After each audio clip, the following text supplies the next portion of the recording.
Do you remember when we first met? Well, I don't, but I remember how wet you get. But I won't disrespect you by dwelling on the physical aspect. Don't roll your eyes, cause we better than that shit. I'm talking about long life, being your boy's wife. A couple youngins running in the backyard. And my lord, you're still looking great, honey. And my God, you still can shake what make money. It's so vivid, can't you picture it? Yeah, well tell me, do you think this ring fits? Word, your love is like the ultimate herb. You got me foot to the ass and the rest to the curb. It's like nothing to do, only for you I kneel and forget the brick. Love is the house we're building, the picket fence with the swing on the tree, with the words carved in it saying love is we. There you are, close enough to touch but still too far, because you're not mine yet. Stimulated by the conversation, mere presence. Other women ask what relation, none of the essence. Oh, who's that? She's a C, but you come first, like the A before the B. When you're gone, I wilt like a willow. Lie there and smell the scent you left on my pillow. A strong mind with the body to match. I won't bite if you promise not to scratch. You keep it real, just like the truth. Closer than twins, standing in the phone booth. Inspirational, treasured like a gift. What's success without someone to share it with? I used to be a dog, now a cool cat chasing cheese. And I blame Eloise. Eloise on my mind. Eloise on my mind. Eloise. Eloise on my mind. Eloise on my mind. Eloise. Eloise on my mind. Eloise on my mind. Eloise on my mind. Eloise. Eloise on my mind. Eloise. People everywhere wants to know her name. Her body is the essence and her claim to fame. She's got game, it ain't the same. She's got plenty, packing more good times that you might call a penny. Get you caught up with the thoughts of flying overseas, making all of the cheese, spending time with Eloise. I picture hitting from the back like the snare from the track. I got the knack to be the Mac lips I wanna smack. Candle wax down the spine all of the time. Prophylactic on my tool, let me take you to school. Lesson 1, you don't have to run. And lesson 2, listen to my crew.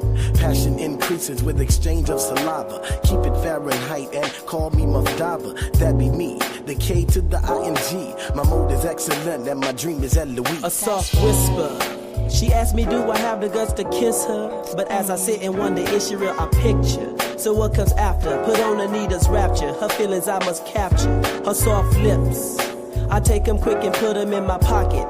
Cause they're out of this world like Space Lee and his sprockets. Somebody pitch me quick, I think I'm dreaming. Damn, she got me fiending. Her skin is so soft. It reminds me of the smoothest piece of silk. She's so sweet, her breath smells like carnation milk. So sweet. Carnation milk.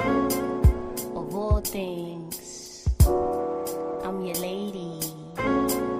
Sweet baby. Hey, what up, boo? Words out, I'm the diva that you speak about. I hear you smitten about my well-written repertoire. You's a superstar, but it's you that I shine for. We go together like jeans, t-shirts, and sneakers. Player haters try to come between us, but never that. It is simply all of that. Rewind that. It is simply all of that. Hoes be jealous, so they fellas wanna frolic. Gems I spit can't be bought, sold, or boarded. You look retarded, trying to go against the gift. Love is shared, the love is multiplied. Put your freaks aside, forget about your weak pride. Run away with me and let's do it on the wild side. Like that. Eloise on my mind. Eloise on my mind. Eloise, you're on my mind, girl. Eloise on my mind. Eloise on my mind. Eloise. Eloise. Eloise, I wanna know, am I the bro to get to know ya? Eloise on my mind. Eloise on my mind. Eloise. Eloise on my mind. Eloise, I wanna know, am I the bro to get to know ya? Eloise. Eloise on my mind. Eloise. Simply E with the MSB, the magical soul.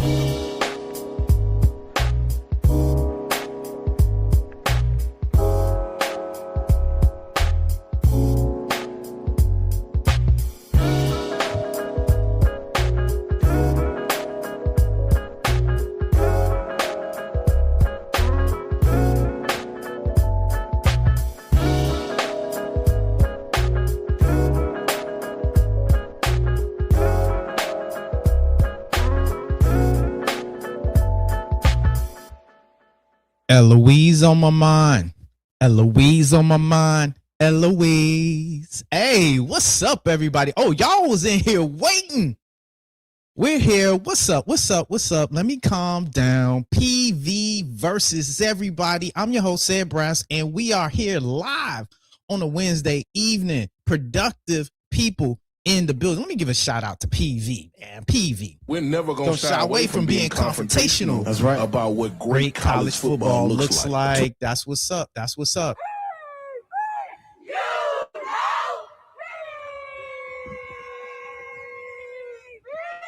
You know.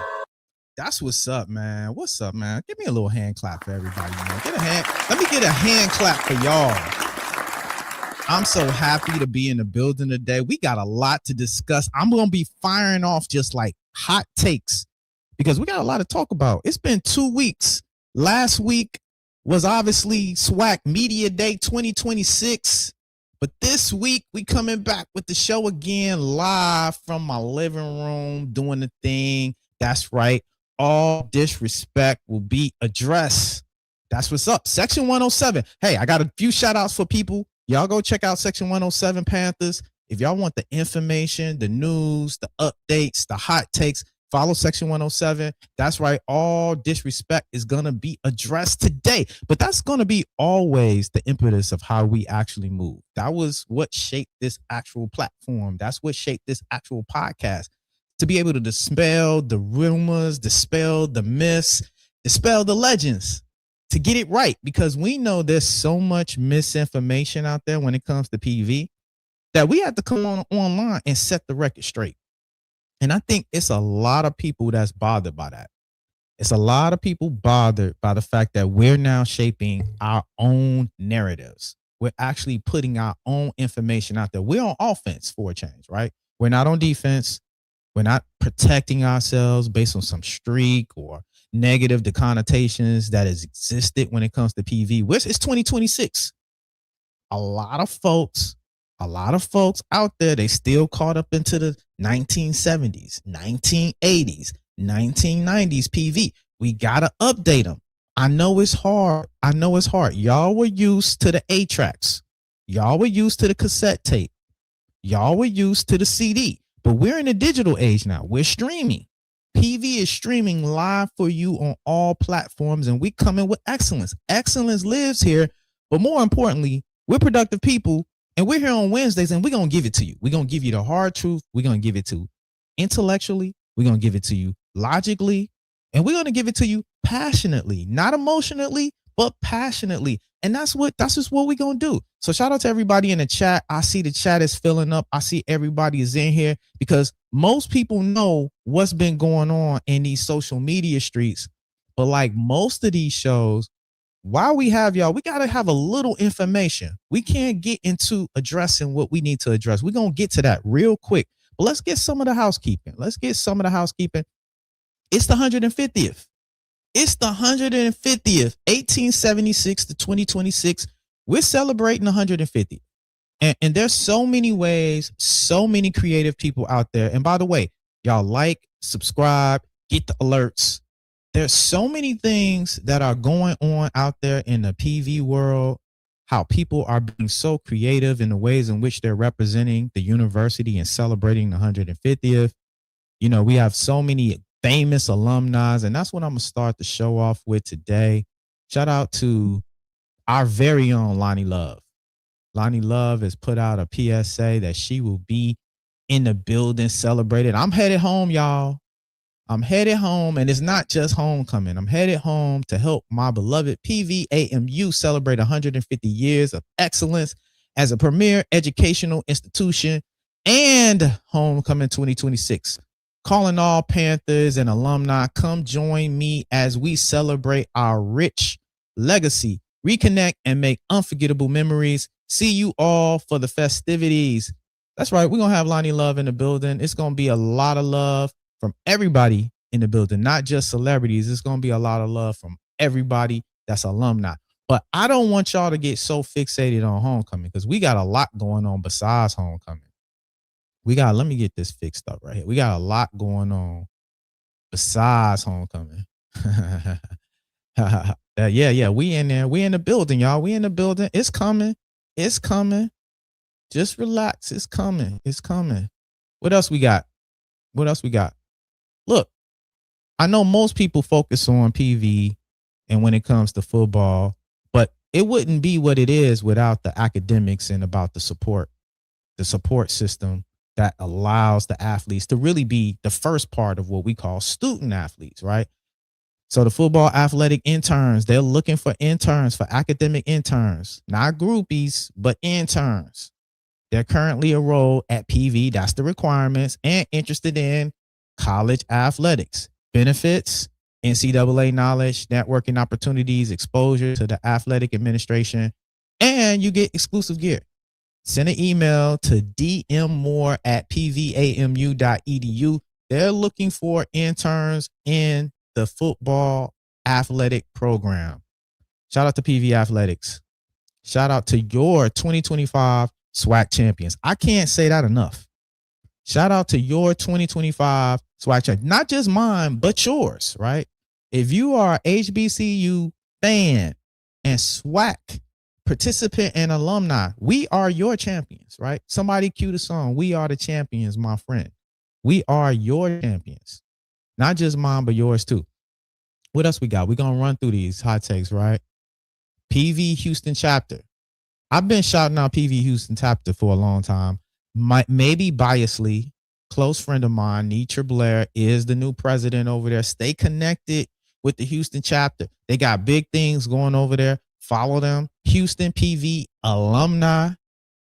This is not your saying. This is not your, as coach said, this is not your mama's PV. This is not your mama's and daddy's PV alum, Houston chapter PV alum. Reconnect. They got big things going on in there. If you follow them, they've been having a lot of great content. They've been addressing a lot of the things to move forward, the Houston chapter. So it's time to reconnect. Y'all are in the Houston area. Y'all go sign up. Be a part of the Houston alumni chapter. Houston has always been PV territory.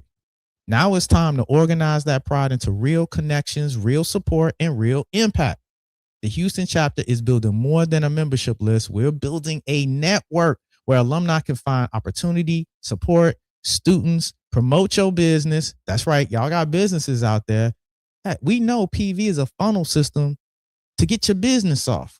Mentor and the next generation. Serve the community and keep PV legacy moving forward. We need you in the Houston chapter. Whether you graduated last year or decades ago, there's a place for you at the Houston chapter. Follow their page, pull up when you can, join when you can, help build the Houston Panthers. They deserve it. Stay connected and stay involved. Man, that was a hell of a PSA. But I think it's important, man. We talk about being alumni, but sometimes we got to put up. Sometimes we got to put up. And that's not necessarily money. That's sometimes our wisdom, our intelligence. That's our physical body. We need to support on all facets of alumni. So not just being preferential, but shout out to the Houston chapter. Now, we got some cool and unique fundraisers out there for the 150th. This is no bias. I'll let you know ahead of time. Houston chapter, Fort Worth chapter, and recently the Atlanta chapter are all doing fundraisers with luxury bags supporting the 150th anniversary. Now, I know most people out there going to have hats and swag and T-shirts, but we got leather duffel bags. I'm going to put it up there for y'all. Let me put it a little quick.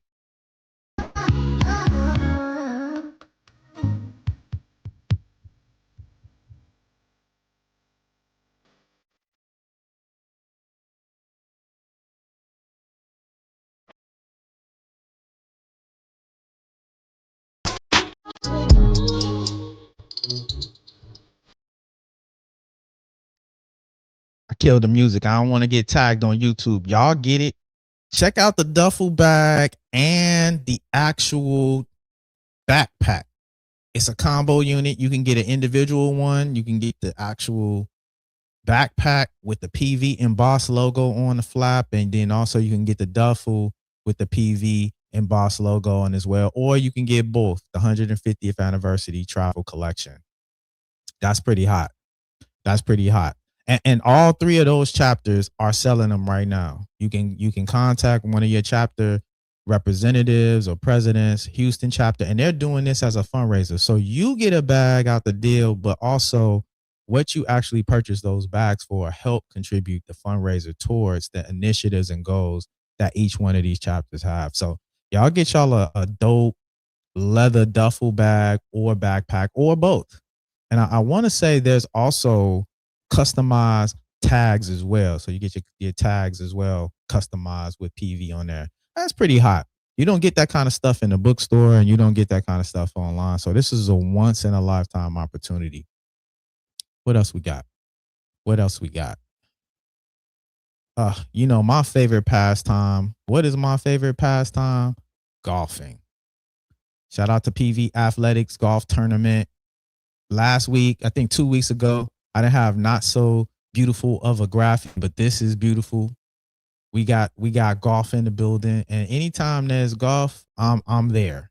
Friday, October 30th at Cowboys Golf Club. That's in Grapevine, Texas. The annual PV Athletics Golf Tournament.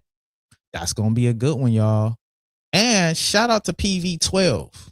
Just a quick shout out to PV12. I know a lot of them are in the actual group. PV12 came together and are sponsoring two, the driving range and a putting green. So if you come out to the tournament, shout out to PV12, not just chat bots, not just people hiding behind avatars, but people putting their money up and bread up to actually support athletics. So whether if you're going to come out there for golf, come out there and support athletics. Ride around in a cart, maybe donate your time, donate and support a hole. I think there are a few more hole sponsors. The information is up there. You can screenshot it.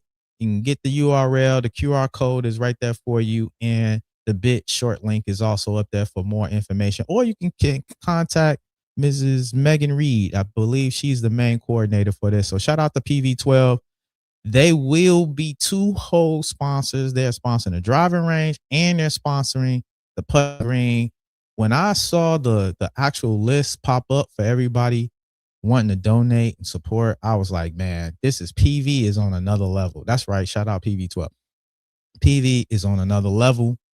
We're on another level on so many ways, in the ways that which we articulate ourselves, the ways in which we show up. We've already been doing it professionally. We've already been doing it socially, according to some people with partying and things of that nature. Shout out to DJ Mr. Rogers as well. I don't have that clip, but shout out to Drake having his personal party and giving a shout out to DJ Mr. Rogers, PV's own. He's been an anchor to homecoming and what represents excellence when it comes to musicality. It's been so many great musicians come out of PV. So I don't even want to start naming all of the great musicians that have come out of PV. But I do want to give a quick shout out to DJ Mr. Rogers doing his thing at the personal private party that I saw online at the Drake party. Shout out to DJ Mr. Rogers, right? What else? We often highlight and focus on football. But football isn't your only SWAC champs, right? They're not your only SWAC champs. If you didn't know, well, now you know. Your basketball SWAC champs is PV as well. We're not only just the champs in football, we are your champs in basketball as well. And we had a opportunity to get a little sneak peek on basketball. They're already working out. I know everybody been trying to get their little viewpoints on what's going on with actually the football program, but don't sleep. I've been showing y'all a lot of the recruits from the football program and from the basketball program, but don't sleep. Basketball is out there doing work too.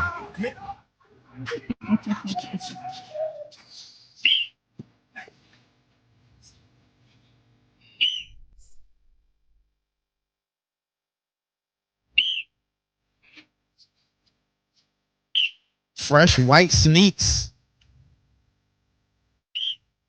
Shout out to PV basketball doing their thing, working out, being a team, flying under the radar like we always do. Flying under the radar like we always do. Like we always do is this time. Shout out Mr. Campbell. What's up? What's up? We see you in the build. Ooh. I definitely got. I forgot a clip in my actual arsenal. Thanks for reminding me of that. What's up? They putting the track facility to good. Yeah. They putting it to good use. They putting the track facility to good use. I'm gonna have to impromptu pull up that clip. I got one more clip that I didn't put in my run of show, and it literally just hit me. I'm so glad that just hit me. What else we got? We also got some Spirit Awards as well. I don't know if we include this as athletics, but shout out to the PV Spirit team. The Spirit team actually coming together. I believe it was the cheer team as well as the band collectively came together. There was a unified. Let me find that link for you. Let me find that link for you real quick. Screen. Boom. There we go. PV makes history. PVAMU Spirit Program makes history with inaugural Texas A&M University System win. So they had a cheer competition amongst the Texas A&M University System. That's a common thing. Pay attention to this kind of unification of the Texas A&M system and the actual challenges that exist in between schools and institutions. And so Prairie View won and captured the Texas A&M University System's Showdown's inaugural overall championship, marking a historical achievement for the University Spirit Program. So shout out to the PV Spirit Program. That was a cheer team. And then you see them right there with the cheerleaders. And then you see them also with the band and a mascot. Inaugural competition brought together spirit teams from across the Texas A&M University system with the spring showcase. Athleticism, technical skills, precision, school spirit. The Panther Dolls earned the unanimous first place ranking from all three judges for their palm routine, while the cheer team secured second place in the game day division. The Panther Dolls championship performance reflected months of preparations. I won't read the article. It's on the pvamu.edu site. I want to give a quick shout out to the cheer team. We often don't talk about a lot of these auxiliary programs, and I thought that it was important that we actually focus on them or get them a little shine. Get them a little shine. Since we on a topic of Texas A&M systems, right? Since we're on the topic, what's been new in the news that everybody's been talking about, at least in the PV world? What have people been talking about? The Chancellor's Cup. The Chancellor's Cup. That's going to be a pretty big deal too, as well. That's some cross inner system disciplinarian challenges that exist. The A&M system launches the Chancellor's Cup to celebrate competition and school pride. That's right. We playing Tarleton State. There's a cup at risk now. PV versus Tarleton State. I believe that game's on August 29th in Stevensville. That's going to be a game you want to attend. I believe PV12 has a bus. Correct me if I'm wrong. This is good. This is going to be a good opportunity. A good opportunity, and it's going to put a lot of SWAC schools on notice because we already know where Tarleton State is when it comes to FCS play. Don't be surprised and shocked at the level of competition of this game. Don't be surprised or shocked. And you're going to see a lot of PV, hate when it comes to this game. And we've been already receiving that. But you're going to see a lot of, that's because people are scared. And I won't repeat some of the past shows. I just want to leave that there. A lot of people out there are scared of competition. We're not scared of competition. And not only are people themselves scared of competition, they don't want to see you compete either. So they're going to hate when it comes to stuff like that, because most of the time when people are scared to do something themselves, they want to have misery loves company. They don't want you to enjoy the spoils of your actual success either. And that's kind of sad for us. And that's going to be one of my continuing themes as we kind of get into the show tonight. The level of hate that we have towards each other culturally. Now we know that there's witty banter and there's, healthy competition. And then they're just people that don't want to see people that look like them do well. That's been a common theme amongst us culturally, and we see shades of it within the SWAT. We see shades of it within, HBCU football. And we gonna call it out. We're gonna call it out. Okay, the game is August 29th. I had the wrong date. Game is August 29th. That's right. Big things come 8 p.m. Appreciate y'all lighting up the chat. It is what it is, man. It is what it is. And so we're gonna keep moving forth with excellence. And if that offends you, that's a you problem. That's not a us problem. I'm gonna keep it real with you. We're gonna keep doing things in an excellent way, and we hope that you actually do them in an excellent way too.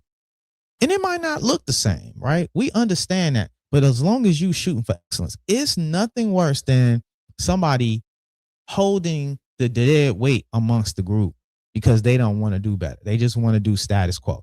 I'm not going to go down that rabbit hole. We've talked about that on past shows. I talked about that at SWAC Media Day. This seems to really get under the skin of folks. I don't know why that's a hard concept to grasp. I want to be the best at what I want to do. And I'm going to show up in an ethical way to achieve the best that I can be. And go forth and challenge those that are excellent as well, right? I don't want the shortcut. We're in this microwave cookie cutter society where people want a shortcut and then they want you to have a shortcut too. There's a new era amongst SWAT football, and I hate to tell you, Prairie View is representing that. Now, we said this months ago, people thought we was crazy. But you're starting to see it show up and manifest this stuff, and it is actually metastasizing and actually getting worse. The cancer is getting worse. Other institutions and other programs, historically, they're not getting the picture. We're moving. The train is moving on all fronts. And what's the famous saying? Get down or lay down or roll or get rolled over. But the train is moving. It's up to you. It's up to you. And this is a hard pill for a lot of our country friends out there, right? Because they're stuck in these antiquated models. And I'm not going to preach today because we got a lot to talk about. Stay Fair Classic. Stay Fair Classic, right? We've been talking about that. But what's been so cool about the Stay Fair Classic is what's been the recent news? Stay Fair Classic got bumped up. Stay Fair Classic got bumped up. We did a show some time back. Let me pull that up. We did a show some time back, and people were yibbity yapping. They were yibbity yapping about that, right? Well, how do I get that back up there? Oh, I removed it. Hold on. Stop sharing. Let me add that back up there. Because people had a lot to say. Shout out to Section 107 on this one, on dropping this. I think Section 107 is who broke this, right? Looks like the State Fair Classic has been bumped up to ESPN instead of ESPN2. Actually, it's ESPN Plus instead of ESPN2. Shout out to the State Fair Classic. So yet another game, and I think this is the old schedule right here. And you see that game was on ESPN2. That game is going to get bumped up to ESPN Plus. Shout out to PV football, right? You had a lot of people talking and yapping. I remember some people, Mr. Campbell, Zoe, having conversations about visibility on ESPN flat platforms and getting excited about who's going to be viewed the most. And, we ain't never seen a team that was a SWAC champ come back the following season and not have as much visibility as us. Where they at now, right? Where they at now? And so it's just kind of crazy as this thing is like evolving.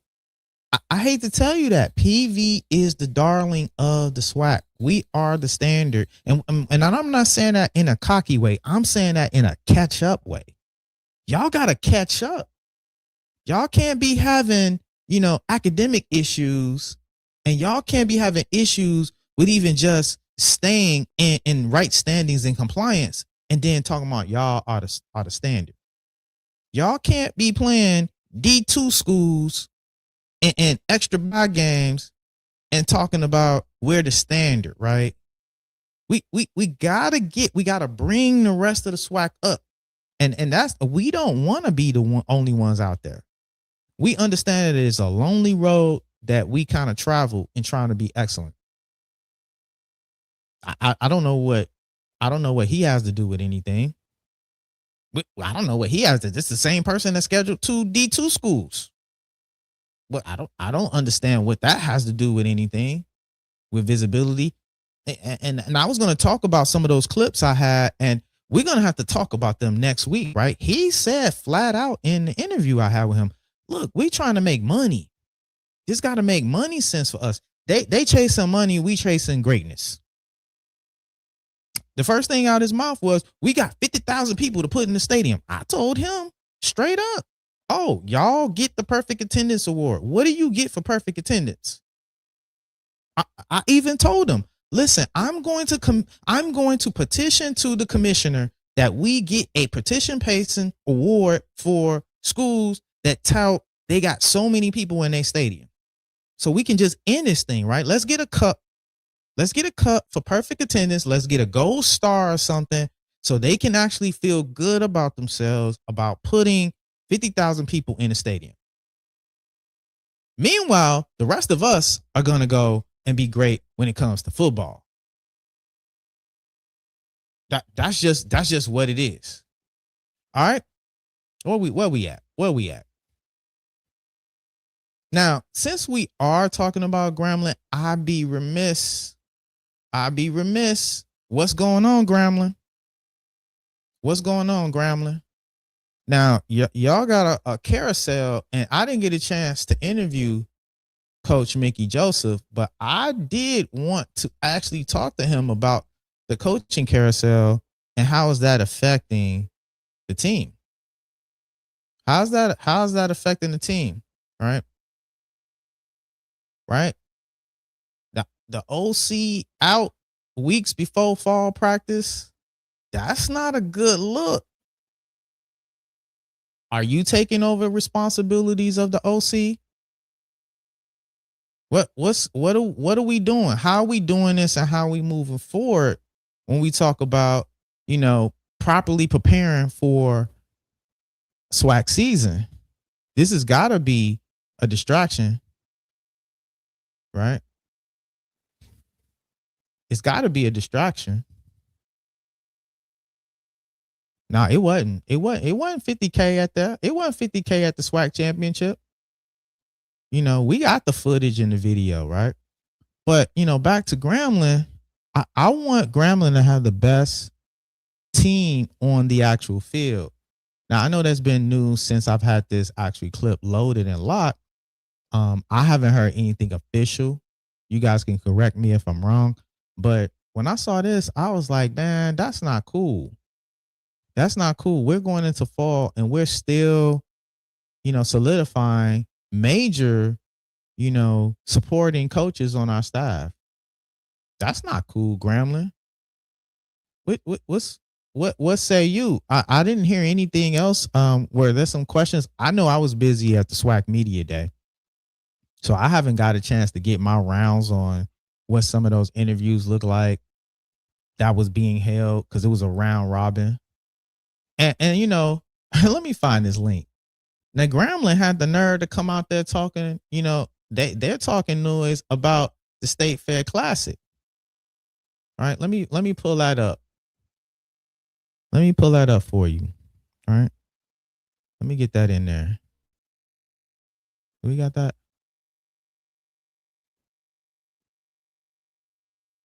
Boom. Oh, hold up. Let me run that back.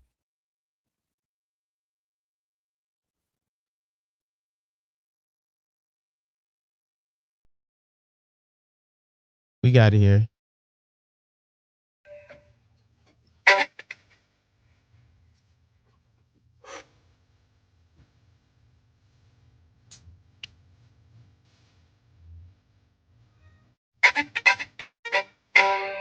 Y'all preparing to tell Netflix documentary on how Grambling is always a better school than PV? How? And why do we have to keep correcting folks? Why do we have to keep correcting folks? Grambling out here saying they are better institution than PV going into the State Fair Classic. Last time I checked, we won 7 of the last 10 games that we didn't play y'all. Out of the last 10 games, I believe we're like 7-3 on y'all in the last 10 games. What, from 2016 to 2025? Seven out of those games. And I think 2 of them y'all had at 2015 and 2016. I think we're like on an 8-game run, an 8-1 game run. Yeah, 8-game run. Like how y'all still talking? How? I mean, I love for somebody from Grambling to get on the feed, but I don't really know. That's not even, you know what? I'm gonna just keep going. Because people just be talking to try to get some, I get it. I did the Netflix doc myself. So I get it. Maybe it was just clickbait. Now, speaking of PV football, I love to highlight the alumni that's out there doing their thing. Shout out to Tristan Wallace. Anytime a clip comes my way, I'm going to always put it out there. Let me put this up. Shout out to Tristan Wallace. Beautiful catch. Touchdown. And he got the size. I would not be surprised to see Tristan Wallace on an NFL football field. As you can see, ball was thrown to another receiver, tipped, and he had the headsiness to actually catch the ball off of a weird. Off the carom by Tristan Wallace. A touchdown for the Paris Lights as he makes the most. And how about the situational awareness right there? The pay attention. Shout out to Tristan Wallace. Man, come on, man. PV, we not new to this. I know people think this has been a fluke, but it's not a fluke. We've been doing this for a while. Y'all are just catching up to where we've been and where fans have known we've been for some time now. I'm gonna keep it real with you. So I'm glad. Welcome to the party. Welcome to the party.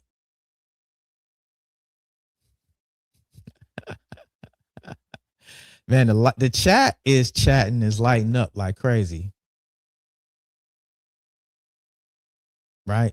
No, this is what excellence is and what it does to a fan base.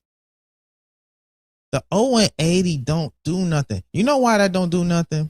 Because almost all of the people that were part of the 0-80 streak are not even in the conversation. A lot of those fans still exist, but at the end of the day, these kids today don't care nothing about that. A lot of these kids today wasn't even born during that streak. Y'all still talking about a streak from the late 90s. Meanwhile, we in 2026. How's that hit? Y'all got to get some updated talking points. I could tell you a current talking point. We went into J Stank Stadium and won a SWAC championship in a home stadium, unlike any team in recent history has done. I mean, we can go for current talking points, or are we still gonna just be talking like we the unk in the garage playing spades, like we're Al Bundy or something? We gonna sit up like Al Bundy and tell war stories from the 80s and 90s. How did he do it? Right? He had his hand in his pants and he had his group, no ma'am, right? and we're gonna sit back and we're gonna talk about when we played high school football at Polk High. We not at Polk High no more.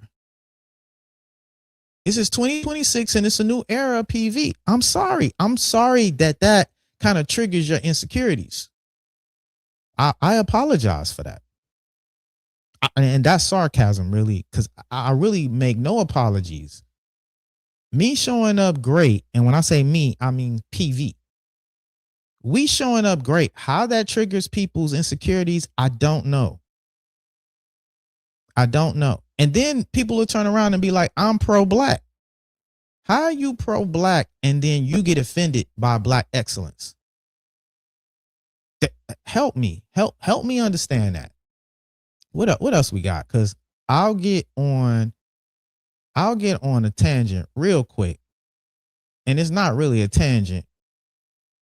It's still to the point, right? Still to the point. Let's move on and let's start getting into the meat of this, right? Let's get into the meat of this.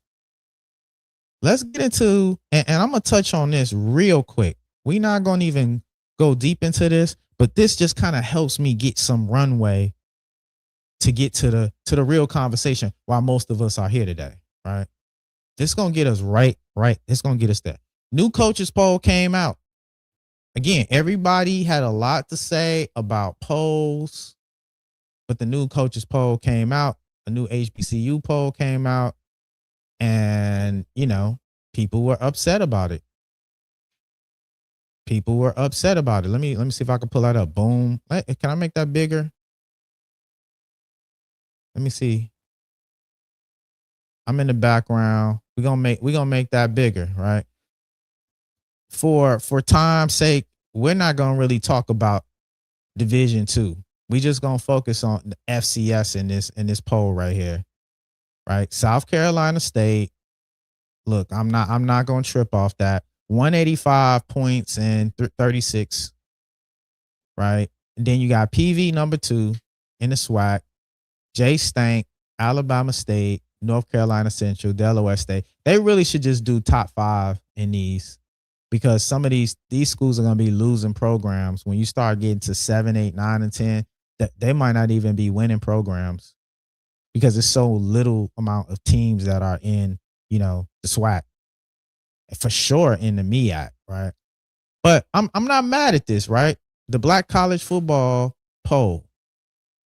Now, people are a little quiet about this, obviously, but this is a real indication. This kills a lot of the noise that we've been seeing out there when we've been talking about what schools and whose schools are what and where.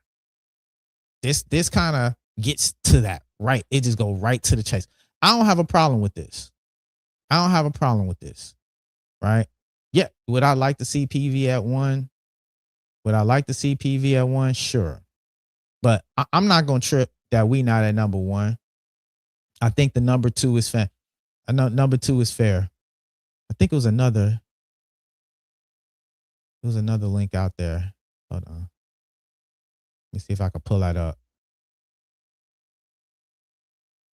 Pull that one up is for you guys as well. Let me see if there's another one. Oh, I think it was one that was kind of shrunk down for just the SWAC. There you go. Same thing. The first rankings are in. The inaugural Black College Football Poll Top 10 has officially been unveiled as we count down to kickoff, right? Top 10. Obviously, the number 1 in the SWAC is PV, but it tells you right there, you see number 2 in the numbers. So this kind of just condensed down that same poll, but just amongst the SWAC. So you got PV, J Stank, Alabama State, Grambling, Bethune-Cookman, Texas Southern, and FAMU at 10. I'm not mad at this. PV is your SWAC champs. Why wouldn't we be? Why would anybody have any type of opposition to this, right? Let me get back. Let me get back to this. All right. Now, this kind of takes me into today's show, right? And this really isn't today's show. It's an altered show. Hold on. Let me remove that. Let me remove that. Add that back in. That's what today's show was supposed to be. Right? SWAC Media Day recap. We get the last word. But it's been so much chatter. Let me minimize this a little bit. It's been so much chatter in the social media space that this is now turned into, a TJAC kind of call and response, right? This is going to be like Dr. Watts. For y'all old heads out there, this is the call and response. By the way, that used to be my favorite part in church. The call and response. I know the Lord, he heard my cry. That was my favorite part, the call and response. This is a call and response time. Because y'all been busy in them SWAC streets, in them SWAC media streets, in them SWAC social media streets. It's been a lot of yapping about what coach has been saying. And it's been a lot of crying. And I know what it is. I've been saying this for a long time. A lot of the problem is the fact that our coach is so vocal in these streets. People really wish their coach was more vocal out there, right? And we're gonna touch on that too. We're gonna touch on that. We got a lot on this subject, right? But let's get the business clear, as they say, right? I want to play this. I know most of y'all already know, but this is for the newcomers, and this is just for social media integrity. This is for social media integrity. So let me put coaches' actual statements on live up there for you first, right? Let's get that going first, and then we gonna get right. We ain't gonna spend a long time, like they say in church. We gonna get right to it. We gonna get right to it. Let me get that up for y'all. Look at them. The haters is in the building, right? Haters is in the building. Y'all want to talk about 0-80. We want to talk. Let's get the business clear. We're not talking about 0-80. We the SWAC champs. This is like the delusion that I be talking about, right? They can't expand their brain and mindset to kind of move in a macro level. They're in this micro level. They're the rat in the hamster wheel that's constantly spinning around the fact of PV's losing streak, right? Meanwhile, the rest of the world has adapted and moved forward. That's all they seem to be fixated on, as if that's a logical conversation to be had. I hate to tell you, the rest of us have moved on. The rest of us have moved on, and we have stronger talking points, and we got stronger positions, right? So let's get coach up. They want to talk about 0-80. We're not talking about that right now. We talking about this right here. So I got this issue, and I normally don't do like videos and all that stuff, but I just couldn't sit on my hands and feeling like our program had been disrespected, our coaches especially, or even our players. And so anytime that happens, we're certainly going to say something. We just came from coaching school, THSCA coaching school, phenomenal event, always has been, always will be. I've been to a lot of states. Nobody does it like the THSCA. Everybody thinks they're doing a great job with high school football. I think the state of Texas does it better. I'm biased. I'm from Texas, whatever. There was college coaches there speaking on football, clinicking on football.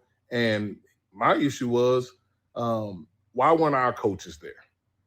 We heard that coaches were invited. I found out that coaches were invited based off of last year's results. We've moved on, but last year's results, if that was the case, if that was the criteria, then somebody should have invited our assistant coaches.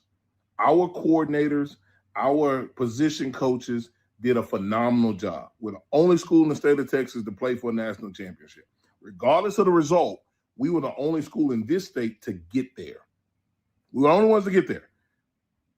Top defense in the state, one of the top offenses in the state. All due respect to those guys, we had some guys that were way in the back statistically compared to our coaches and compared to our team. And so if that's the criteria, then why weren't they selected? Why weren't they invited? And I can only think of one thing. It has nothing to do with any of the fluff that you might say. My issue with the THSCA coaches board that picks clinic speakers is you don't respect our ball. And I'm sitting here and I'm getting about tired of that. You don't respect our ball because we're a historical Black college. You don't respect our ball because you thought Prairie View was something that Prairie View A&M is not anymore. And I'm from this state. I know the good old boy network. I get it. That time is over with. Prairie View A&M plays real ball. We play real ball. We coach real ball. We recruit real football players. And so whatever you thought it was, it ain't that anymore. So I don't need you to text me and call me and say, hey, Jack, what are you doing? Jack knows exactly what he's doing. Jack is calling out the nonsense that continues to happen when it comes to our football. I'm going to stop it there. Right. And this is it. This goes right into the theme. We're never going to shy away from being confrontational. That's right. About what great college football looks like. That's it. We're not going to shy away. Now, let me put the line in there for y'all, right? Let me put the line in there for y'all, because I want to hear some of y'all take. I see the chat is lighting up. But let me get the link for y'all. Links in the chat.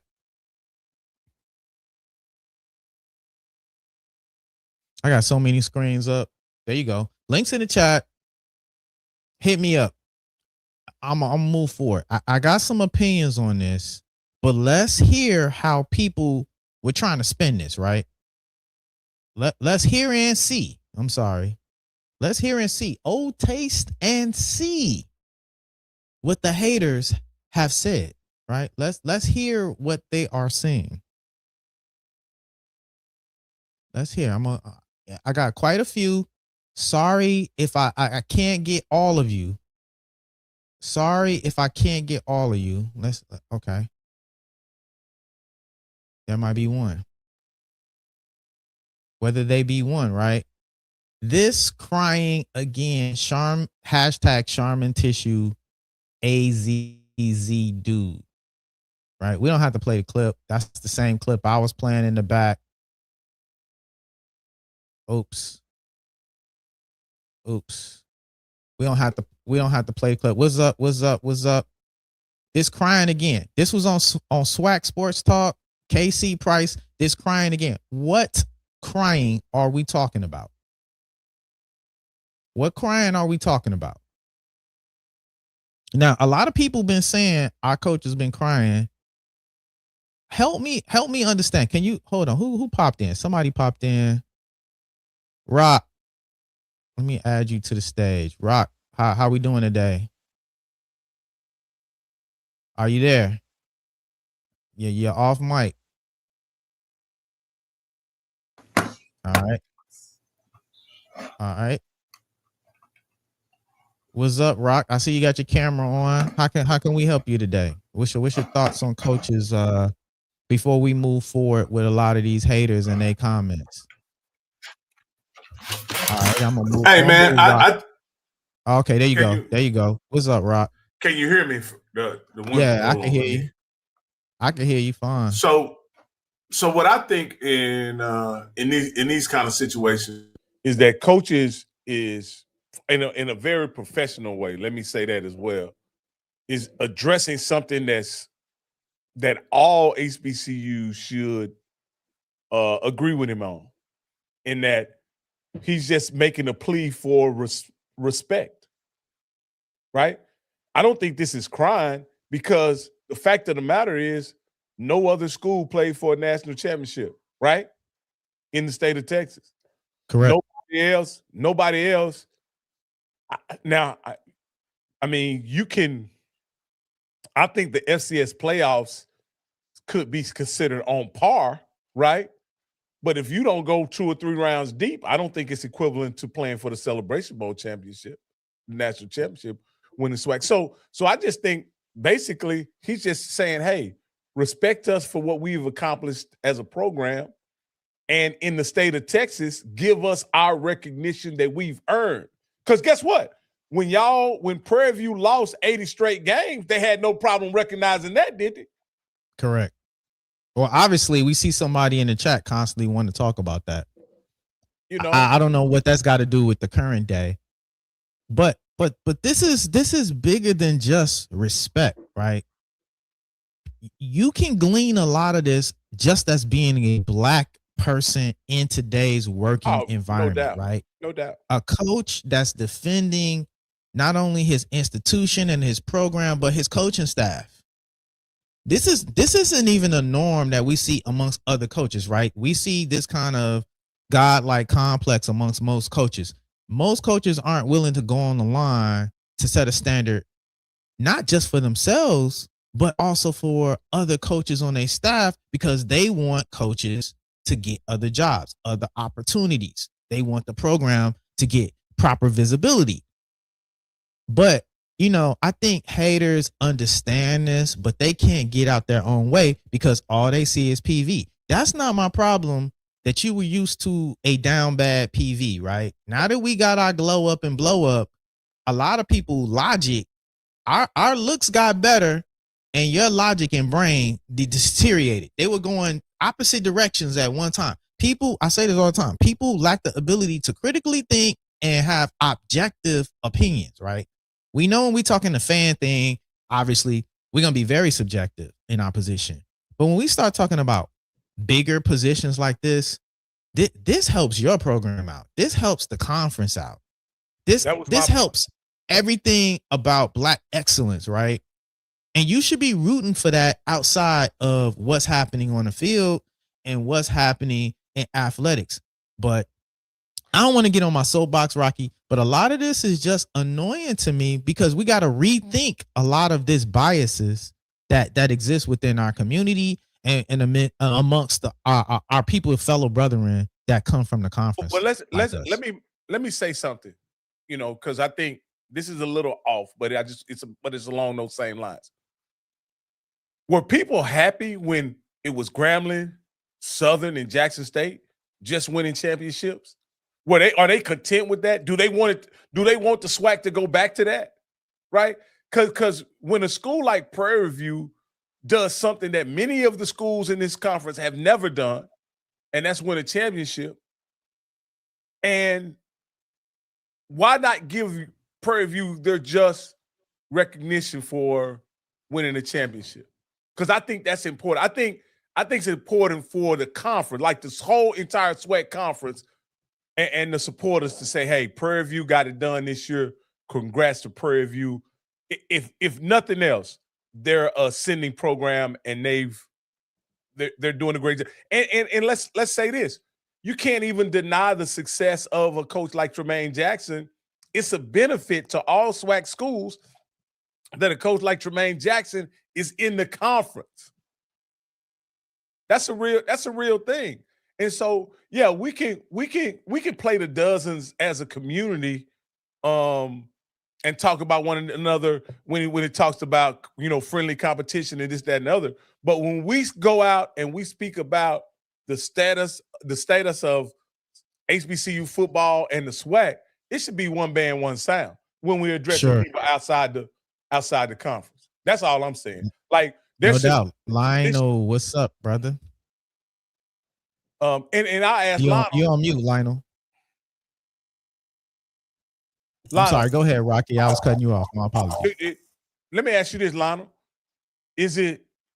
Why can't it be one band, one sound when the supporters of HBCUs or a school or a guy like Tremaine Jackson is addressing a systemic issue? Why is he deemed as being crying or whining or complaining when this is a situation that all of us deal with? FAMU deals with it in Florida. Mississippi Jackson State deals with it in Mississippi. And I'm sure Southern and Grambling deal with it in Louisiana. And so now why is he crying because he's willing to speak up about it? I mean, he's only crying because the truth is he's only crying to people because they fear him. That's really the answer to it, right? They have an issue with Coach Jermaine Jackson because they realize at the end of the day, if you are paying any type of attention and you're watching and seeing, man, he's one at Colorado Mesa, he's one of Valdosta, he's one at Prairie View, and it don't look like that's why there's so many people that hope he moves on so quickly. That's the reason they hope he move on so quickly. That's the reason when UAB job came up, Alabama Birmingham, that narrative was pushed so much by people when his name was mentioned in that conversation because they want him to leave the conference because they recognize that, man, him being here is not really good for us. That's the truth. They know that Prairie View has connections. They know that Prairie View is a great academic school. We have facilities in place now. What we haven't had was just the championship level coach to take us over that hump. He's arrived and he's taken us there. And listen, if he settled down and get comfortable, Rocky, the fear is, man, could this be maybe another like Buddy Pugh instead of being at South Carolina State, arriving and being at Prairie View for a long time? They don't like that. But now, if those, and now this isn't everybody, obviously, right? This ain't everybody at Grambling, it's not everybody at Jackson, not everybody at Southern, etc. We understand it and know that, right? You know, it's not a monolith. But for those at these institutions that feel that way and that are speaking out about it right now, that's really the reason. Because if, like you said, their coach or they were on top still, they would have, if Prairie View finished second in the SWAC last year, SWAC West, they would have no problem with the conversation of what he's saying right now. It's only because he's won. That's it. So you saying this the complaint about this? Sit tight, Joe. Sit tight. I think Lionel fell off. No, I'm still here. I'm just just cut my camera off the baby girl climbing over him. So, well, let me say this, Lionel. So you're saying it's really not the gripe is a valid gripe, or the complaint or the issue is a valid issue. They have an issue with Coach Jackson bringing it up because of he has the pole position in the SWAC, is what you're saying. For sure. Yeah, clearly that's what the issue is. I mean, it's clear. I mean, you can see it from the people all the people who are giving the same commentary about anything he says. It's simply because he's come in and dominated their program, and it seems as, again, if he settled down and get comfortable and say, you know what, I'm not gonna move so quick, I'm gonna stay here for 5 or 6 years. They don't want that. That's the reality. But the truth of the statement is, it's factual. We know it's true. Well, let me ask you this here, Lana, because that brings me to another question. Do you think this would be more palatable if he was at a Jackson State, FAMU, or Southern? Would his issues and him speaking out the way he does, would it be more palatable if it was one of those, if he was at a Grambling? Would it be more palatable? Would the people in the SWAC and HBCU community, would they just accept it and honor him as a top-notch coach at a top-flight institution?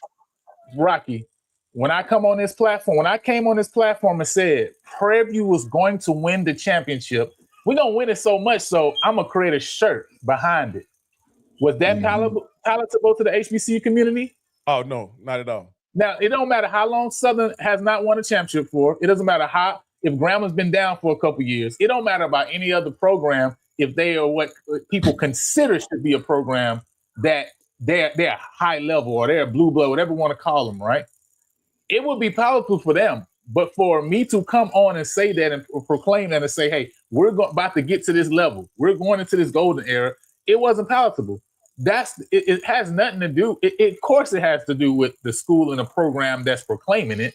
That of course it has to do with that.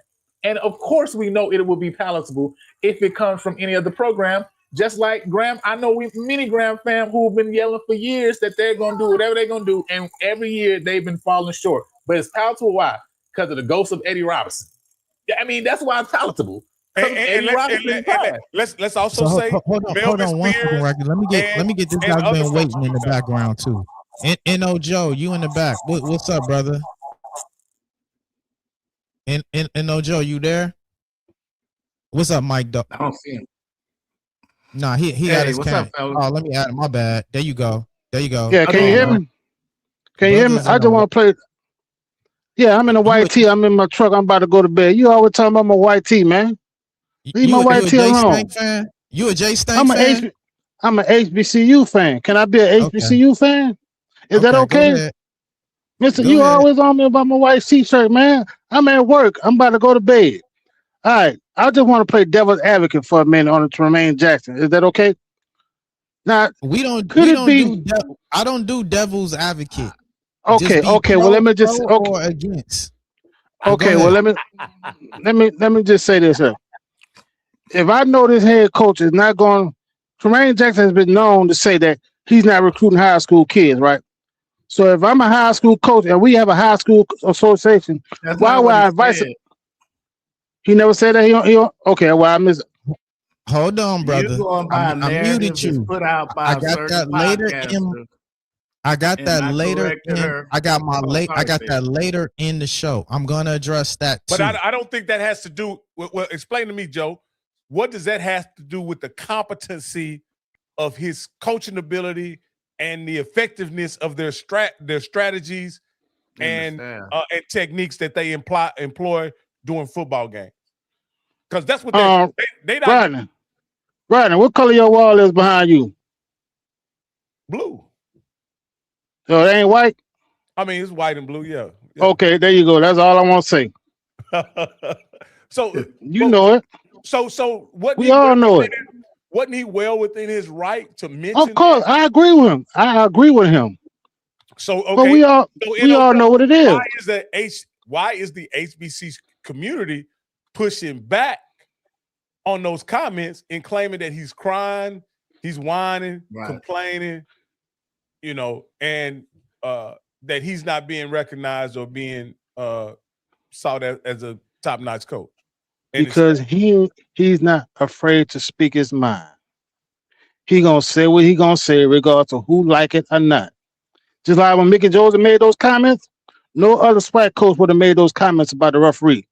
Mickey Joseph is not afraid to speak his mind. He gonna say what's on his mind. If he don't like it, he gonna speak on it. Why are the HBC? I can understand if it was high school coaches pushing back on it. I can understand if it was other college coaches pushing back on it. But why is the HBCU fan base pushing back on it? Because they almost like they doing the man's work. It's because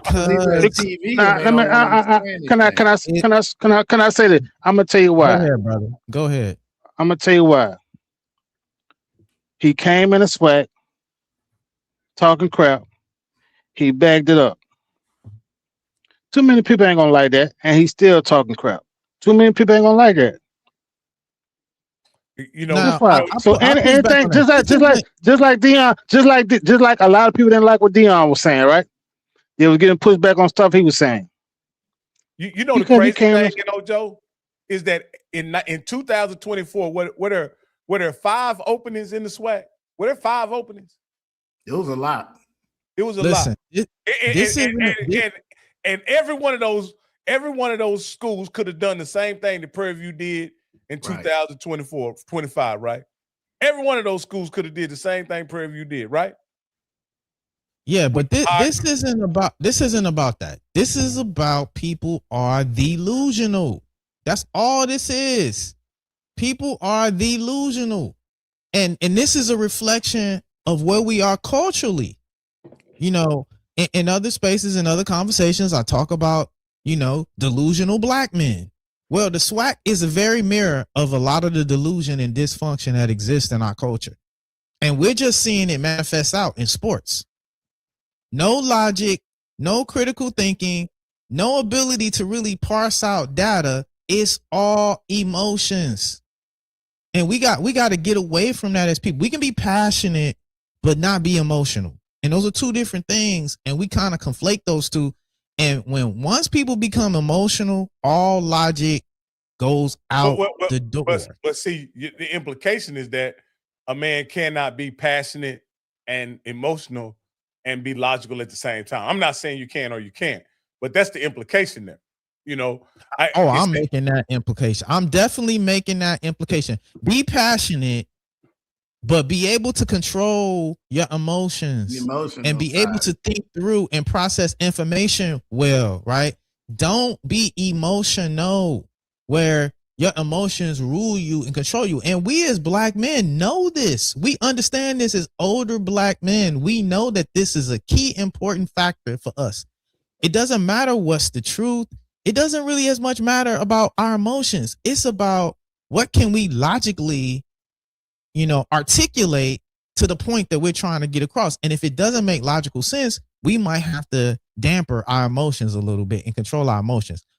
I'm going to let y'all get y'all last points on this, but I got more to talk about. I got more smoke. Y'all might want to, Okay, I'll drop off, Lana. You might want to put your helmets on because I got more people. I got more people to talk about, and I don't know if Rocky, you want to be on the screen. Yeah, he don't want his face there when you go to that. You don't want to be on the screen when I start getting to some of these. I'm gonna drop off and listen, man, because ain't no telling what it's not. But again, I just want to say the last thing is that I think this conversation from a Texan, I think what Coach Jackson said was long overdue. Probably should have been said decades ago, in my opinion. For sure. And I got word that, a lot of coaches have called him, thanking him for what he said on his social media feed, right? And I think that isn't, a lot of those things aren't going to be, exposed in broad daylight. But when we start talking about being a anchor of the SWAC and being representatives culturally and showing and manifest, this is a proud moment for me, not only as a PV fan, but as a black man, right? Because we have a responsibility to lead. We have a responsibility to have integrity, to move the culture forward. And a lot of people don't want to move the culture forward. They want to be stuck in 1975. You got something? Mick, dog, you got something? I'm sorry, I've been kind of over talking a little bit. No, you said what I was going to say is they're stuck. It's kind of like in our culture, period, they have favorites. And even if you're not certain teams fans, you're just more comfortable seeing these teams that you used to seeing win. It's just like the whole high school thing, which you're going to talk about later, so I won't take your thunder. But just like they took that out of context, now they're taking out of context, even in the chat, that he said, "Oh, you don't take HBCU football serious." And then somebody in the chat said, "Oh, well, I thought he said he wasn't an HBCU coach." He said nothing about HBCU. He said our brand of football. And he said, we won more games than everybody else you invited. Then people said, well, they didn't invite him because it was high school. The high school coaches love Coach T-Jack. He's always posted on social media with a high school coach. And that's what I said on Twitter. I said one of our high school recruits went and got some other high school recruits for our coach. So if he don't bring in high school players, then why did that happen? And so, I'm just saying that they have a narrative they want to form, because sometimes when you hate somebody enough, you don't go by data. And that's why we got certain people in office right now, because other people hate you so much, they don't go by the data. And all Coach T-Jack was saying is that it's a little favoritism network, whether them people win or not. Those are people they're going to invite. And he's just saying, why don't some people use the empirical data and invite people that actually, because it could have been maybe, I don't know if they were there or not, but maybe say Stephen F. Austin, Lamar hadn't been winning, but recently they've been successful. But they decide, oh, that coach ain't coming, because they had their favorites that they invite whether they win or not. And that's kind of what you're up against. So he didn't say anything about it being just because of HBCU. He just said our brand of football. Absolutely. And I'm gonna bring up, I put a message out there. I ain't gonna be shy about my points. let me make it bigger because I don't need to be as big on here. Oh Lord. Wendy Williams she had a take on this. And shout out to her getting recovery as well. Shout out to her being we heard that she was, out of TV and out of media for a while, but she's making a resurgence. And Wendy Williams had a lot to say on this, right? Makes a viral statement that basically alludes to a lack of recruitment of high schoolers. Staff isn't it invited by high school clinics to speak. Right. And then they put up the photo biasly saying that I don't think we can be successful and keep our jobs with a bunch of 18-year-olds. I just don't believe it. Right. So they take that and spin that as if saying he won't get any. Correct. They take that and spin that and say, well, hey, why are you mad that a coach's clinic isn't inviting you? Because you've already made it disparaging statements when it comes to recruiting high schoolers. That's essentially what they're trying to say. I'm gonna Ebon explain that to you. You know what I'm saying? I'm explaining it in the, because a lot of us don't understand Ebonics. You're not gonna, get that from this actual statement. But, thank God we got clips. Thank God we have actual clips of what he actually said. Not our feelings, but what did he actually say, right? Let's I have that? Here it is. I got it. Recruiting with also finding the type of kids that you want, not only from and I know high school football recruiting is very important for you guys, but also you have to work in the transfer portal and work those kind of things. How do you kind of balance that and find a Coach Jackson and a Prairie View type kid? Yeah, man, one, just because you can play in the big whatever conference don't mean you can play at Prairie View A&M. Man, we're looking for truly dogmatic people, and there ain't a lot of those guys around, right? And you have to be able to make it in our program. It used to be you could just send your kid to Prairie View if he didn't have nothing else. Mm-hmm. That day is gone.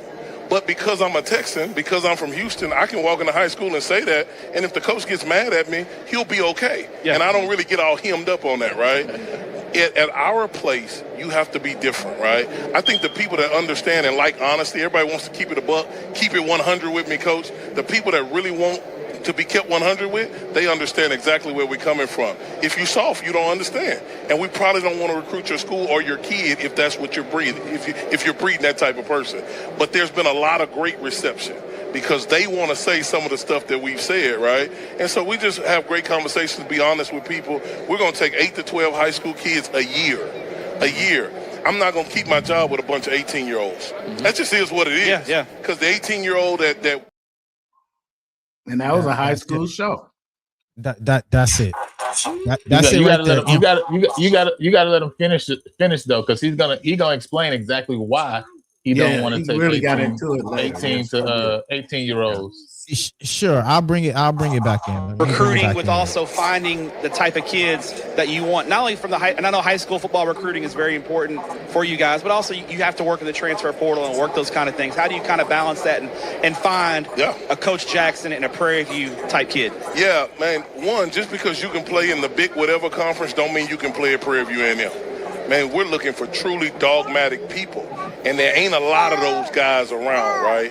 And you have to be able to make it in our program. It used to be you could just send your kid to Prairie View if he didn't have nothing else. Mm-hmm. That day is gone. But because I'm a Texan, because I'm from Houston, I can walk into high school and say that, and if the coach gets mad at me, he'll be okay. Yeah. And I don't really get all hemmed up on that, right? At our place, you have to be different, right? I think the people that understand and like honesty, everybody wants to keep it a buck, keep it 100 with me, Coach. The people that really want to be kept 100 with, they understand exactly where we're coming from. If you soft, you don't understand. And we probably don't want to recruit your school or your kid if that's what you're breeding, if you're breeding that type of person. But there's been a lot of great reception because they want to say some of the stuff that we've said, right? And so we just have great conversations, be honest with people. We're going to take 8 to 12 high school kids a year. I'm not going to keep my job with a bunch of 18-year-olds. That just is what it is. Because the 18-year-old that we really want, he's getting paid X amount of dollars, and Prairie View A&M ain't going to do that. We want the kid that's from the state, that went off, got his money, and wants to play football now because of whatever happened at the last place. That's what we're looking for. That's what we tell the high school coaches we're looking for. But those kids that are dogmatic, that do have a different mentality, that those 8 to 12 that we're looking for, if they graduate in December and can come in January, I'm all in. Yeah. The kid that comes in August can't play at Prairie View A&M anymore. It's just too different. Recruiting with also finding the type of kids that you want, not only from the high. Done twice, but there we have it. That's it. That's where we at in full context. Hold on, somebody microphone. Is that you, Lionel? Yeah. I was just saying, you know, that he's really giving the context there, right? And so that's what I was waiting for him to give that at the end. He's saying we're gonna take 8 to 12 high school kids a year. So one, he already shown we recruit high school kids. That's clear. But as I asked on Twitter, somebody show me the team that is won with a bunch of 18-year-olds. When you show me that, then we can even continue the conversation in the first place, because there's no team out here winning with a bunch of 18-year-olds, period, in the first place. So his statement also is true, just like his statement about the THCA is also true. But also, he also gave a caveat. If they could get the 18-year-olds they want to get, he would take a lot more 18-year-olds. That's also very clear in his statement as well. Absolutely. That's also super clear in his statement as well. That if they were able to get the 18-year-olds right to come into their program who they desire to go after, who actually can come play ball right now for Prairie View A&M, he's going to offer them, right? But because that's the challenge, he's only going to get 8 to 12 a year. But now I'm also going to say this too. People don't understand that high school, that recruiting and connecting with high school coaches is not just about recruiting kids directly out of high school. The fact that TJAC also is heavy in the portal means they also need to keep really good connections with high school coaches. Who are some of the people who are going to be the first to know that a guy's going to even jump in the portal? Sometimes it ain't just the college coach or the position coaches, or who got relationships with these position coaches that can get the true 411 on what's going on with them, because we need a certain type of guy. So I need to learn and do some background information and check on actually if that guy is a guy that I want to take. Well, who really knows this guy for years? The high school coach that has seen him in 7th, 8th grade, 9 through 12, been connected with him still when he come back. And guess what? Where them college kids gonna come back to when they're in the midst of the process of figuring out where they're gonna go, where they're gonna jump to? Ain't most of them gonna go back to their hometown? Probably gonna go work out at their school, ain't they? At the high school that they come from. That's where they go. Ain't that probably most likely what's gonna happen with some of these young guys who redshirt freshmen, redshirt sophomores? Having connection with high school coaches is huge, not just to recruit high school kids directly from high school, but to recruit some of them same big guys that they want, those bigger names, those bigger stars that they desire out of high school, who they can't get at that time. Guess what? They can get them 2 years later because they were recruiting them in high school and connecting with those same high school coaches. So it just shows me that people really don't understand how recruiting works in the first place and how big relationships are in recruiting. Again, not just high school kids, but even the transfer portal kids that boys want to get connection to. Again, pay attention to, even when we talk about Prairie View and a lot of the transfers, where a lot of these transfers coming from? Somebody help me understand. Where a lot of these transfers come from? Where do you expect a lot of FAMU transfers to come from? Or all these other programs? They primarily, well, I won't say they should, but primarily they're going to come from the state. Why? Because you built connections locally with these schools, with these coaches, with these programs. You know these kids a lot more than some of the kids that maybe even be from other places out of town and other states. Prairie View's roster is built with the drop downs. It's even the FCS guys that transfer over. They from Texas. Kirkendall from Houston. He coming home when he left Alabama State to come here, right? So all I'm trying to say is, it just shows, one, that people don't understand the importance of relationships in recruiting, and that people don't understand that even with a team that's focused on a transfer portal, how important high school coaches are to even the portal. And that's really what I want to share, because people obviously don't understand. All this is showing that people don't understand that, right? No. That's really all it's showing. People really don't understand that at all. Even though this has nothing to do with why they didn't get, that's a total separate thing. They ain't got really nothing to do with his statement or why they ain't let them speak or nothing. It's really a separate thing, but I really want to address that because, bro, you gotta recruit. If you want the transfer guy, you need to be recruiting him early too. You know what I'm saying? You gotta recruit him early too. So regardless, they gonna recruit high school, even if they only focused on the portal. But that's my thoughts. Yeah. That takes me to my next, point, because people spent this from so many directions, right? Here's another comment, right, saying, I vaguely remember that man saying he's a college football coach and not a black college football coach. Now that he's feeling disrespected, it's our ball and historically black college, right? So that's another spin that people are making. One was now the fact that he was crying. Two was the fact that, hey, you're not even recruiting high school kids. Didn't you say you didn't want to recruit high school kids? Why are you imagine at a high school conference, right? And here's the third one, misquoting coach about the fact that he's not a black coach. Now you're saying, hey, now you've been marginalized being black. Why are you now using that when you've said in the past that you aren't a black coach? And that's because he said it from a certain school. If that had been Dion when he was at Jackson State, they would be jumping up on top of the tables, cheering him on, and it would have been okay for him to say that. T-Jack didn't mention HBCU. He didn't mention black. He just was talking about good old boys. Like I said, you could have some coaches there speaking that went 5-7 that year. So all he's saying is, if you said it was based off of merit, we had the merit to have us here, and just like back to Lionel's point about high school, the other thing people don't look at with the transfer portal, and I'm gonna jump off the live here, but I just wanted to make this point too. People, they don't pay attention to us because they don't like our school anyway. But if you were to track the offers, you would see he offered high school kids. It's just some of them think, let me go get this $250,000 so I can put a roof on mom's house. And then they go thinking they can play at that school, don't quite fit the system. Well, he's talked to them before, got a relationship with their high school coach, like Lionel said. So when they do want to come back home and actually get playing time, then that's where you grab those kids, because we grab them. And I'm not saying all the time, but sometimes we grab them early. If they're good enough by going in, you might keep them through their sophomore year. And then by the time they're a junior, if they got good enough numbers, they're going to go get the 500,000-800,000 somewhere else. So, sometimes those are the reasons why you have to be portal heavy too, because you can get a high school guy that just jumps off the screen and they'll want to go get the bag. So that was just kind of my point. So the people just love taking T-Jack out of context, and all I'm saying is he hasn't, but he likes being controversial, so that doesn't matter to him. It's water off his back. Well, I think it's a little bit greater than this, right? We have a critical thinking problem in our culture, right? Some people can't critically think. And I think this might just be an education issue.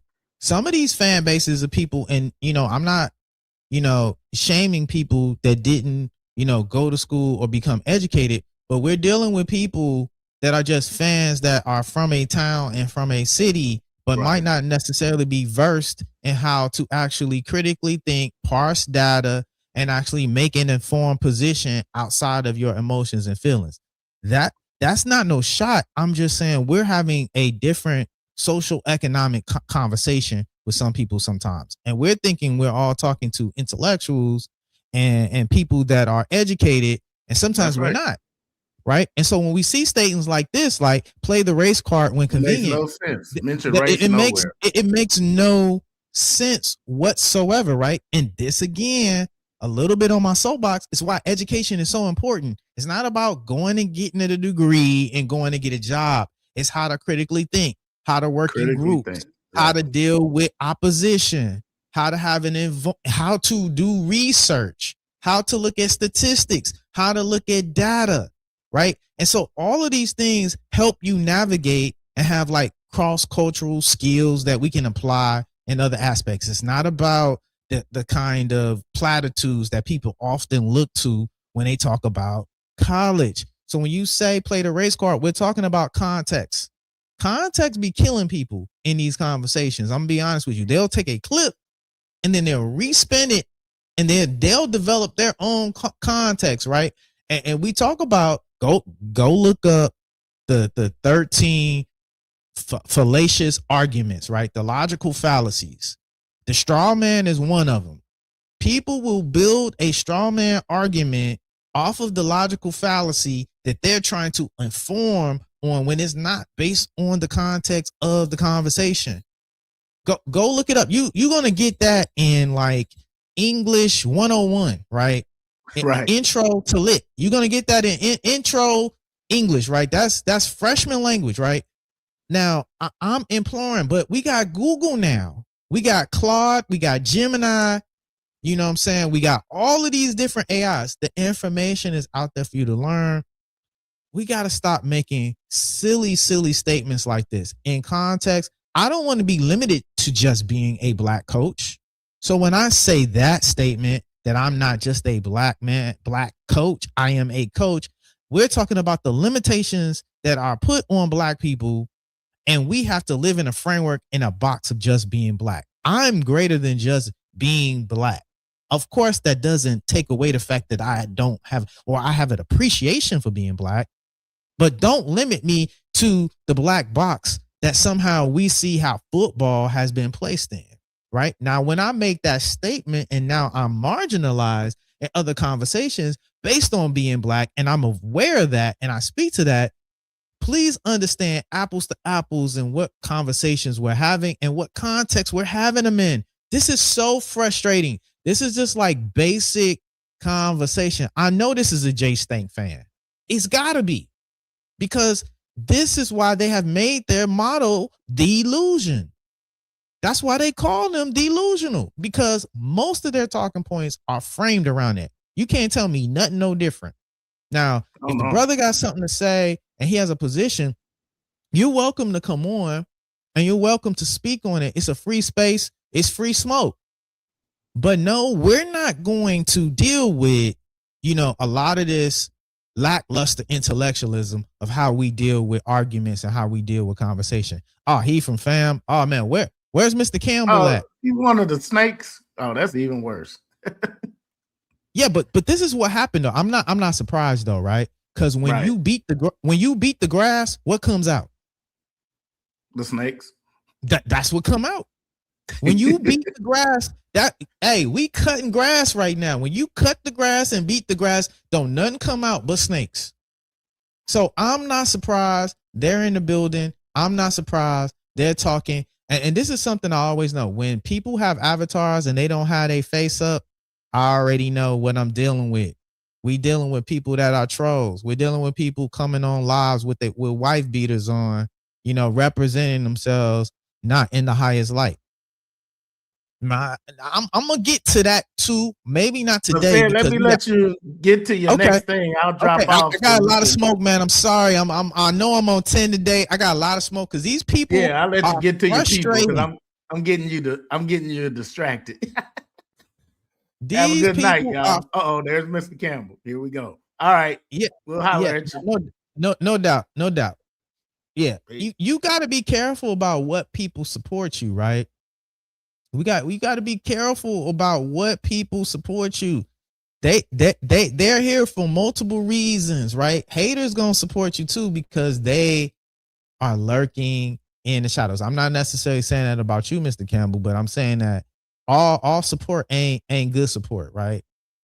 It's like what game? What's that? Dominoes, right? All money ain't good money. That's how I feel about support.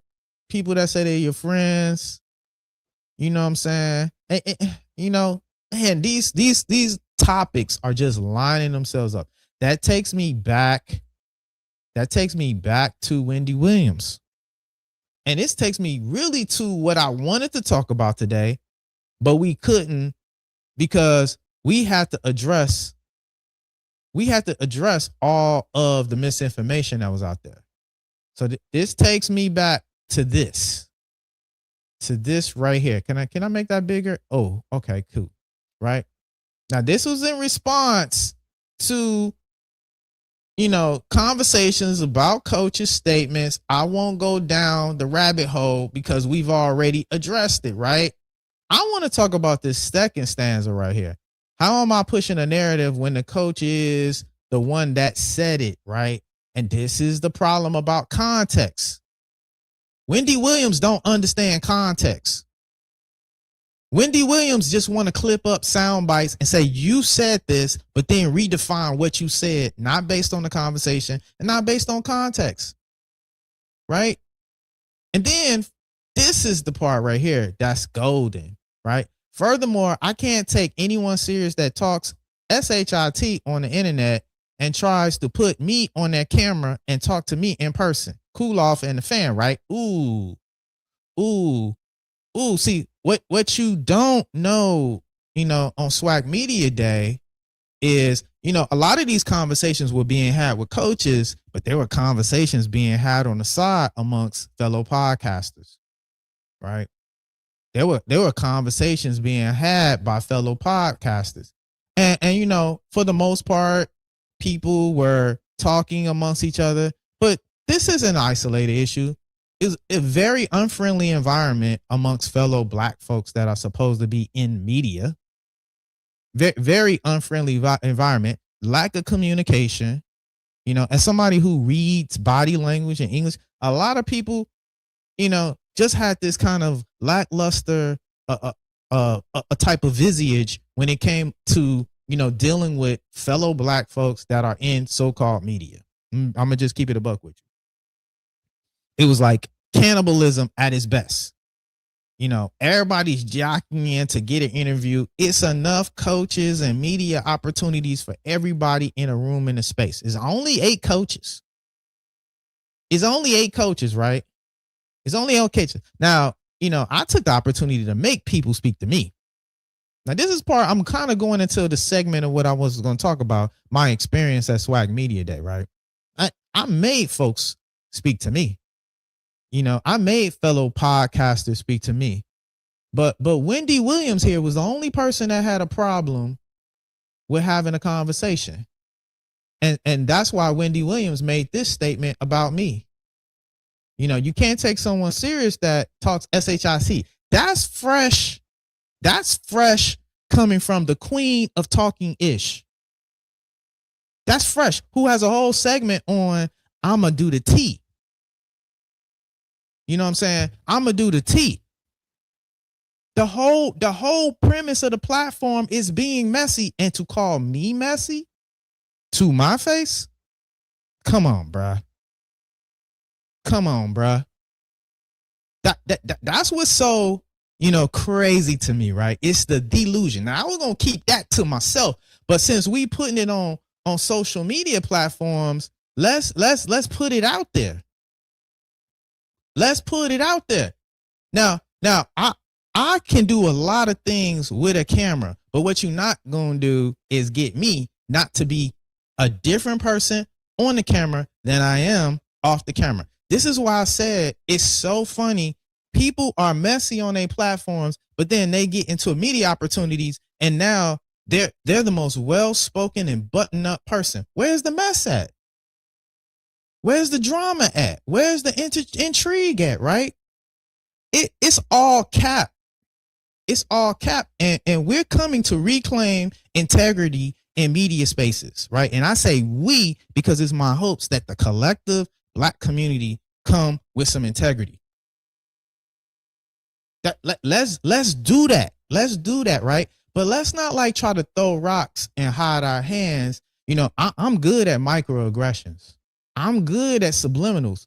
You might have a disadvantage because I come from the hip hop era. And in hip hop, all we did was do subliminals. I come from the Nas era, right? Lords of the Underground, KRS-One. We're going to do I can do subliminals with the best of them, right? And I think that's the important piece of this. We gotta change. We gotta change how we move.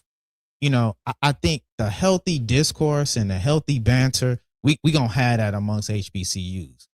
But when people are nasty and then, you want to be a bully and then want to be a Karen at the same time. The two don't add up. You got to pick a side. Do I want to be a Karen or do I want to be Debo? But you can't be both at the same time. You can't keep up mess and drama. And then when it comes back to you, then you like, what happened? I don't know what happened. Now I'm a victim. You're a victim of circumstance, and you're a victim to your own bias. And we're going to call it out. I'm going to call it out. And hopefully my fellow compadres call it out too. Listen, I got a lot of friends. I'm not trying to be y'all friend. That's another problem that y'all got. That's where a lot of y'all are disadvantaged. I'm not trying to be none of y'all friends. I got plenty of friends. And most of them are from PV. You know what I'm saying? Now, I'm gonna move it on. I'm move on from Wendy Williams, but I'm sure we're gonna hear more. And it's not limited to Wendy Williams. I put, a post out there earlier. I'm glad that the SWAC media streets is starting to clean itself up and move itself away from this toxicity that exists in our media spaces, right? Now, since I'm on that, speaking of crying, since we own that, right? Speaking of crying about me, let's pull up some more. This ain't mess. This ain't mess. This is just receipts.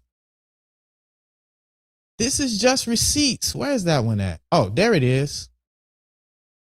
But the guy's a great coach, and you got to get credit where credit is due when it comes to that. So, shout out to Coach O, who went on that platform and set the record straight for my man who just so happened to pop up out of nowhere with a whole lot to say.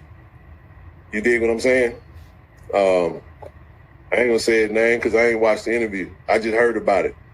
I can't get my ears to certain stuff, man. I don't even pay them folk no attention. I didn't know he went on there, and I know somebody gave me the trend. I said, can you transcribe what Coach O said? Because that's all I'm going to digest. I don't care nothing about it. I don't even want to hear. I am not going to let his voice penetrate my earlobes, man. It's just, I won't do it. I don't listen to them folks.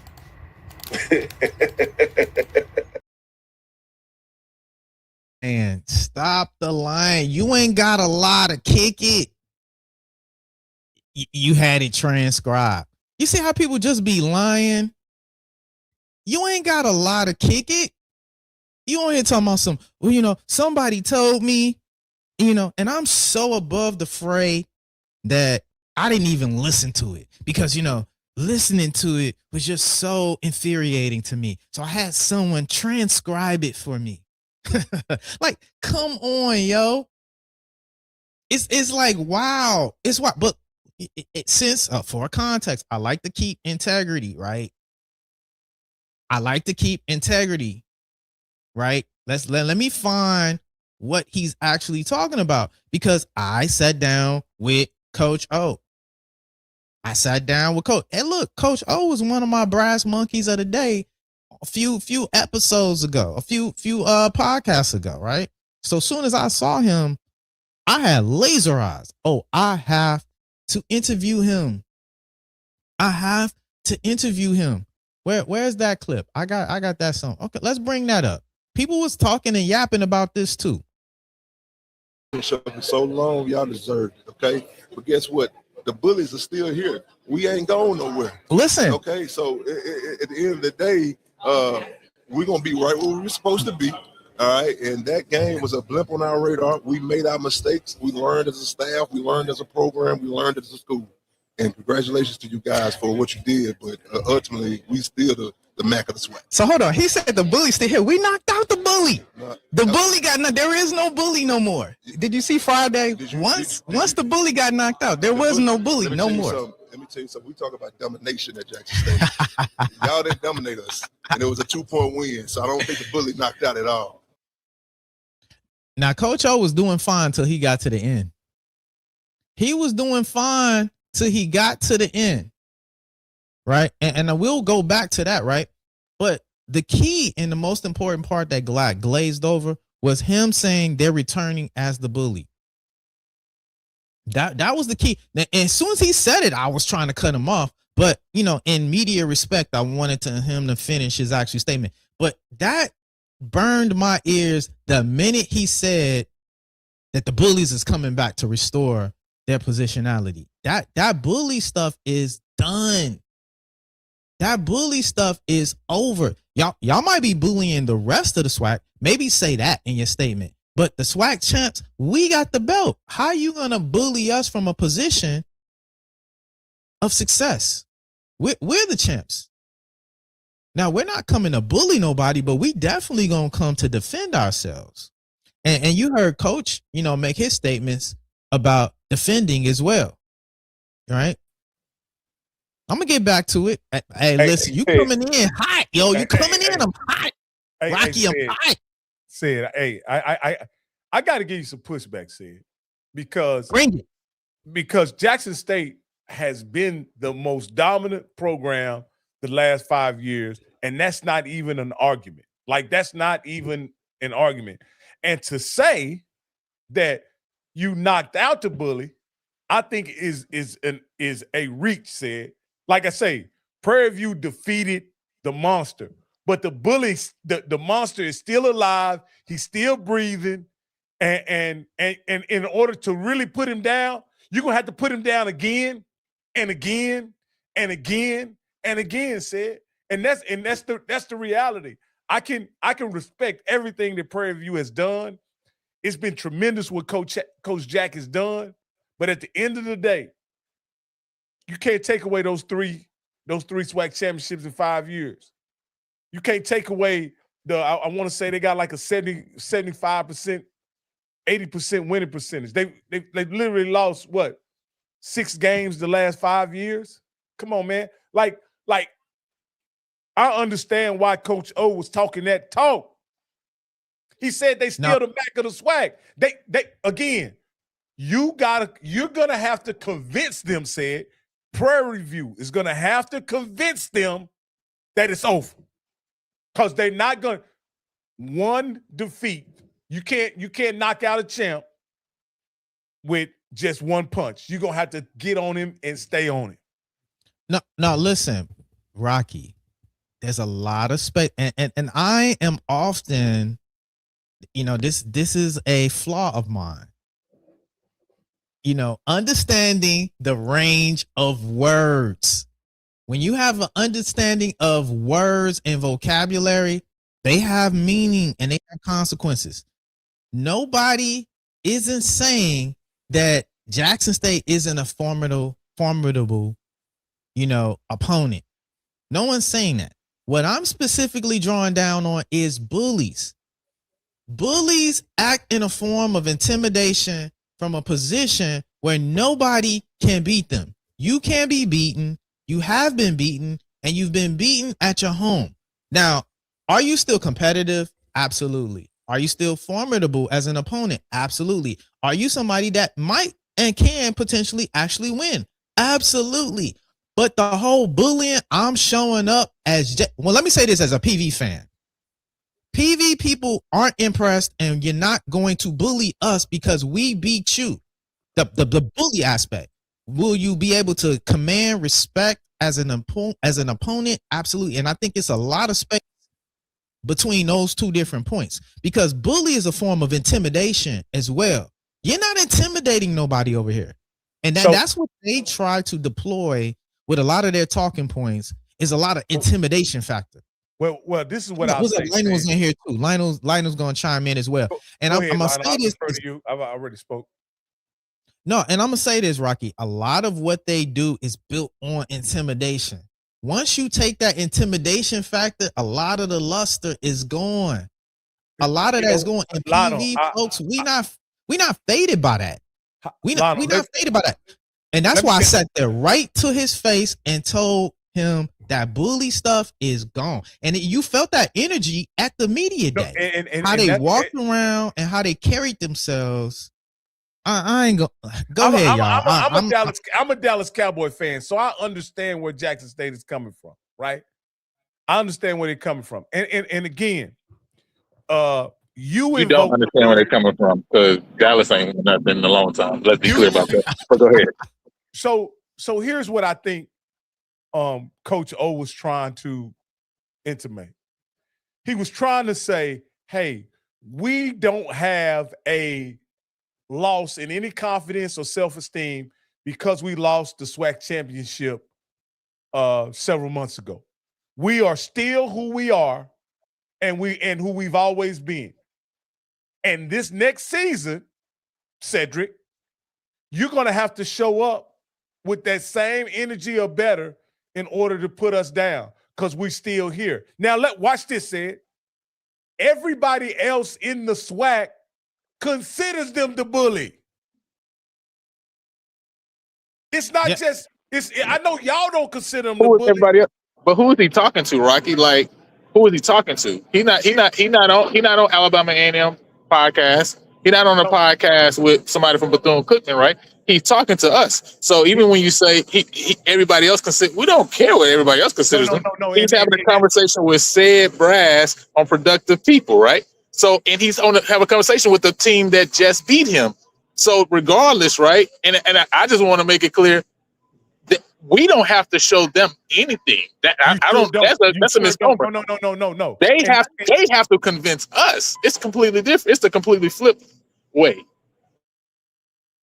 Again, Grace got a great point. I think Prairie View can have that. The fan base can have that mindset. But I don't think no one should be surprised that they haven't taken a back seat to anybody. That's all I'm saying in their approach and in their attitude. And I think they're considering. They've hosted 4 out of the last 5 SWAC championship games. I think it is, you may call it delusional, but I think it's quite appropriate for them to consider themselves a bully, consider they've only lost 6 games in 5 years. I think look at here.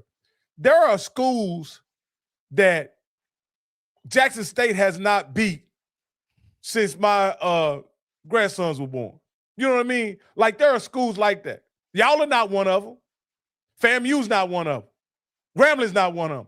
But there are other schools who done took the 5 straight whoopings at least. Some 6. That's a reality, Lionel. And so when I'm saying when I think Coach O is saying they're the bully, he's referencing that they're taking the same attitude into this season as they've taken in the previous season. I don't personally think that he was talking about the status of Prairie View when he was saying they are the bully. I don't think he was putting y'all down at all. I think he was simply saying we're taking the same attitude. We're gonna show up like we've always showed up, and y'all gonna have to put us down. And that's and again, y'all are if y'all who y'all say y'all are, Sid and Lionel, y'all gonna have to put them down. And everybody in the SWAC got a front row seat because guess what? Ain't nobody else picked up the mantle to try to put down the bully other than y'all. Everybody else took their butt up to Jackson State's home and left with their tail tucked. Prairie View is the only one that's been able to do it. So I commend y'all for being able to do that. But I think one time does not make a trend. You're going to have to do it again, possibly again, and possibly again. I'm out, fellas, man. This is a great show, though, Lionel. Yeah, 3. Yeah, and I'll say this, Rocky. 3 out of 5 out of the last 5 SWAC championships, Prairie View has been there. You know, people act like but being there and winning it is different, though, Sid. It felt different, didn't it? It felt different this year, didn't it, Sid? It felt different. You may have been there the last two out of the last 3 times, but it felt different this year, didn't it? For sure. No. But you know what the thing is, right? We felt like what we already have felt like from before, which is what we've been saying for this past 5 years, which is the difference between where we need to be and where we are is we have to simply get the coach right because we have everything else in place. So everything else was in place to get us to where we needed to be. We said this is the one issue to get us over the hump. So just as much as Jackson can feel as if whatever they want to feel, right? This is the other side of it, right? And this goes to even your question or statement from before, or if another school said it or whatever, right? Prairie View also can feel the way they feel, right? Absolutely. Prairie View can feel that, listen, I don't expect a champion who just got knocked out and lost a match that was a great match, to stand up and get ready for the next fight and feel as if I don't got to just prepare the same way I prepared in order to come and do what I've done for the last, my matches when I was defending my crown, right? I don't expect the champion to do that, right? And Jackson has been a former champion, right? But when they stand up and say, "Hey, I'm still a champion," no, you're not. I have the belt, right? And that was simply the response that Sed was giving him was, we have the belt. That's the simple thing. It doesn't mean that former champion don't feel as if they deserve a title shot again, and that they're not gonna come back, and that they don't believe that they're gonna win their title back, right? But the reality also is they don't have the title. You know what I'm saying? Like they don't got the belt. Can I say something that I think you guys are that I think is on the forefront of everybody's mind every time they think about Prairie View, every time they say Prairie View, every time they look at a Coach Jackson video, every time they read a tweet. And you guys have to understand that this is probably where it's coming from most of the other schools. Once Prairie View establishes itself as a destination program, everybody else is playing for second. That's just the reality. There's nobody that once Prairie View somehow topples their reputation, becomes a destination brand in the state of Texas and in the boundary states, everybody else is playing for second in the swag. Period, point blank. That's the reality. I get all that. That's why I locked this on the screen right here. All that bully talk and all that guard the yard talk, in the TC era, it's only one for me. You got Deion, and it's so funny, right? They love to pick and choose when they want to uphold Deion and when they want to hate on Deion. It just depends on where it is. It's like a jilted lover. You know what I'm saying? She not with you and she with somebody else, you gonna hate on her, right? But then when everybody else is saying something good about her, then you're like, yo, I used to date her. I knew her back when. That used to be my ex-gal, right? And that's how J-State folks are when it comes to Deion. So I'm going to give them credit for Deion, but I don't want to hear that in this TC era. TC, even with the Deion, they took them to 3 tries to get to the Celebration Bowl and win. So miss me with that. And they got blown out, right? They love to talk about we blew a 21-point lead, but we lost by 2 in 4 overtimes? Cool. But I think, Sed, I think you have to be honest when you say that, is that TC was able to clear a hurdle that Deion wasn't able to. And for that reason alone, TC has a status with the Jackson State fan base that I think he definitely deserves. Again, when y'all won the championship at Jackson State, it didn't feel like the same way it did when y'all lost those championships in Jackson State. And when y'all go to Celebration this upcoming year, and if everything works out, like Coach Jackson says, we have no reason to think that he's a liar, because he told you last year where he was going, and he ended up there. No matter how ridiculous people said it was, he made a proclamation that he was headed to Atlanta, and he made it there. So if once the confetti falls on y'all, like he says, I think it's going to feel different, Sed. I think it's going to feel different. And I think that's something that the Jackson State faithful have felt, and that's why they're endeared to TC, is because of what he's accomplished as a coach. I'm going to say this. It's not going to feel different from us. It's going to feel different for everybody else. No, come on, it's going to feel different for you. If that confetti falls on Prairie View, it's going to feel different. It's going to feel different for everybody else, way more greater than it feels different for us.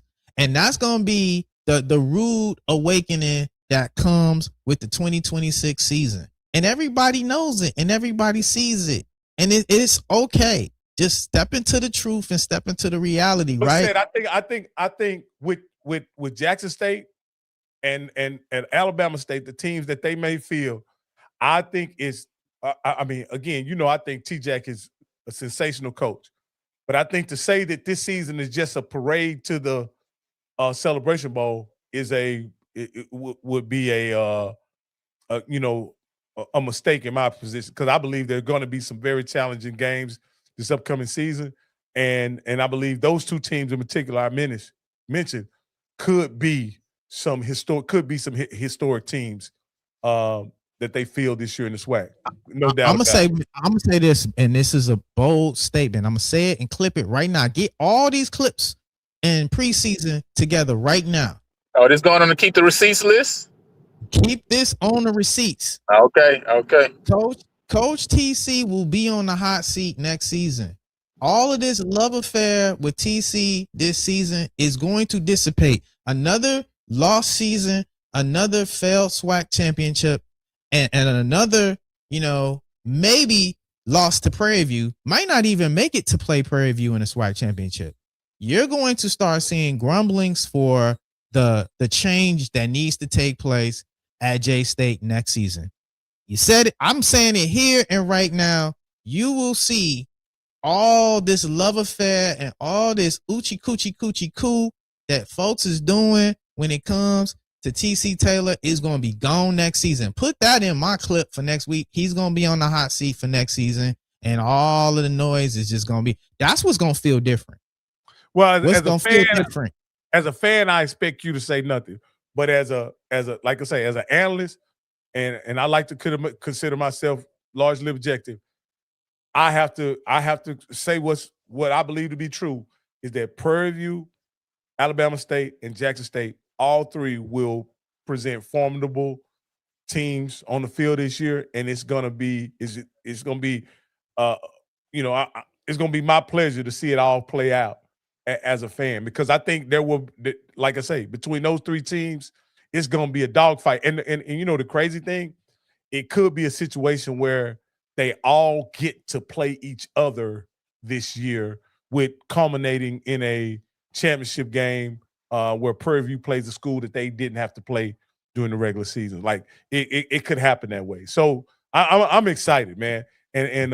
But I think you're selling Alabama State and Jackson State short if you don't recognize those guys as formidable opponents this upcoming season. For sure. Much love, everybody. I'm out, brothers. No, I appreciate it, Rocky. Lionel, what you got, man? We don't believe in none of that. Okay, Krishna, Buddha. You know what I'm saying? Like Confucius. We don't believe in none of that. Okay, we don't believe. All right, show us on the field. That's it. Yeah. Period. Point blank. And again, I'm gonna say, I don't expect the champion to get up and say, "Hey, I'm not a champion anymore." That's cool. But at the end of the day, what they did was get up after they got knocked out, which they did. They lost. They lost the fight. It wasn't a decision. They got knocked out in the later rounds of the fight. And when they got up, they want to come back and say, well, we're still the champion. Well, why I got these belts around my waist then? That's basically what the response was. Why I got these belts around my waist. You know what I'm saying? And so we're gonna really see. I see I see we got a Jack Mustaine, living, you know what I'm saying, in the comments from Alabama State. You know what I'm saying? Appreciate her being here too as well, man. We're gonna see this year. Eddie Robb, he got to show it. He hasn't got over the hump yet. Andrew hasn't got over the hump yet. That's all we're trying to say. I can get somebody believing that Jackson's gonna come back and do it because they've done it before. Although, again, I'm gonna say Jackson State, I don't believe they brought in this year what they brought in previous years. I think their road is going to be a lot tougher this year than it has been previously. And they were also in some games last year. We act like they wasn't in a couple of dogfights last year. They were. So at the end of the day, man, we going to see. But we got the belts now. So somebody got to show us. Ain't nobody got to show nobody else. There's a lot of champions that done lost and they weren't champions no more. And as much as in their head they thought they could get it back, many of them never got it back. And that's the situation we're facing right now. That's all I'm saying. Nah, I appreciate it, man. I had a video of Lockhart as well. Show him some love. I've never been a fan. Hold on, let me pull that up. I've never been a fan of the workout videos. The workout videos don't really impress me for a lot of reasons. Let me put that up there. That's all good with no pads, just shorts and cleats on. You know what I'm saying? That's all good till we got to line up. You know what I'm saying? That's all good. That's all good until we got to really line up on the field. So again, looks good, but I'm not as that much impressed with that. And that's not to like begrudge the young man. I think I've been on the record and said I think he would do really well next season, but I don't really see much moving the dial when I take an evaluation. That's not really my bag when it comes to, you know, the show, but I thought I'd be remiss not to at least put some football up there for them, right? Yeah, that's that. Yes, it's JSU's quarterback. That's who that was. HBCU prototype. Yeah. What did I say? You said that with PVQBs too. With the yeah, I know. I've said that. Even when I seen our own quarterbacks, I'm like, yeah, them working out and practicing. They've got me one time on that, and I'm never going back to that again. I'm never getting duped on that again. But at least I want to show him some love and show them some love. I'm gonna run through some quick highlights. Shout out to Gremlin. Gremlin's getting a $6 million in an upgrade. We don't have to go through it much, but you know, I at least want to give them a shout out. We talk a lot about, you know, sometimes difficult news and difficult, you know, conversations and articles on the show. And a lot of people like, oh, you don't give any shout outs, so you don't, you know, show anybody love. Of course, if you catch the tail end of the show, we talk a lot about, you know, accomplishments across the SWAC and accomplishments, you know, across HBCUs, to be honest with you. So shout out, hold on, there it is. Grambling State $6 million upgrade. Grambling was awarded more than $20 million from the state of Louisiana for its 2027 fiscal year budget, with a portion earmarked for athletics.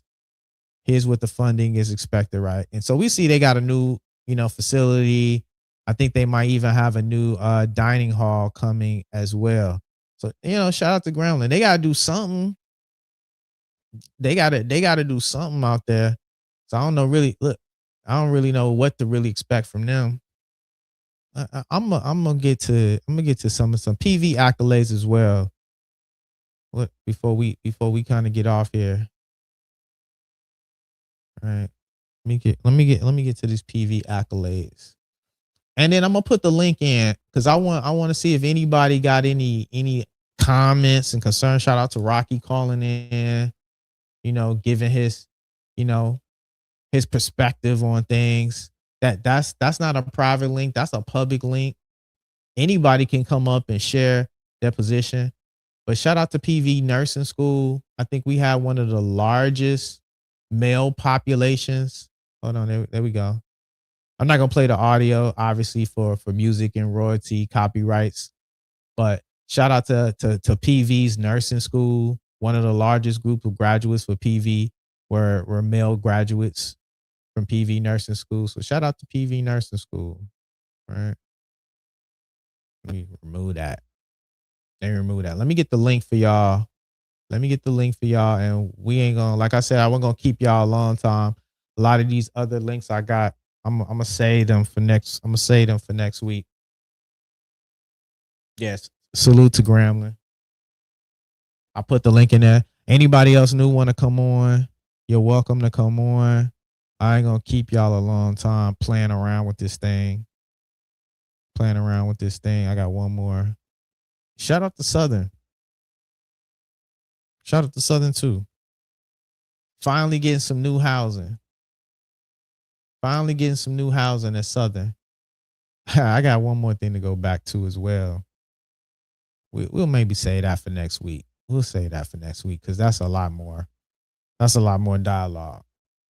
But Mr. Campbell, I gotta. If you still out there, I got a bone to pick with you too, Mr. Campbell. But I'm gonna let it make it. I'm gonna let you make it this week because I want what we talked about already to marinate. I want that to marinate, but I know I see you. Know that I see you. Oh, Mr. Campbell, live in the flesh. How did I predict this one?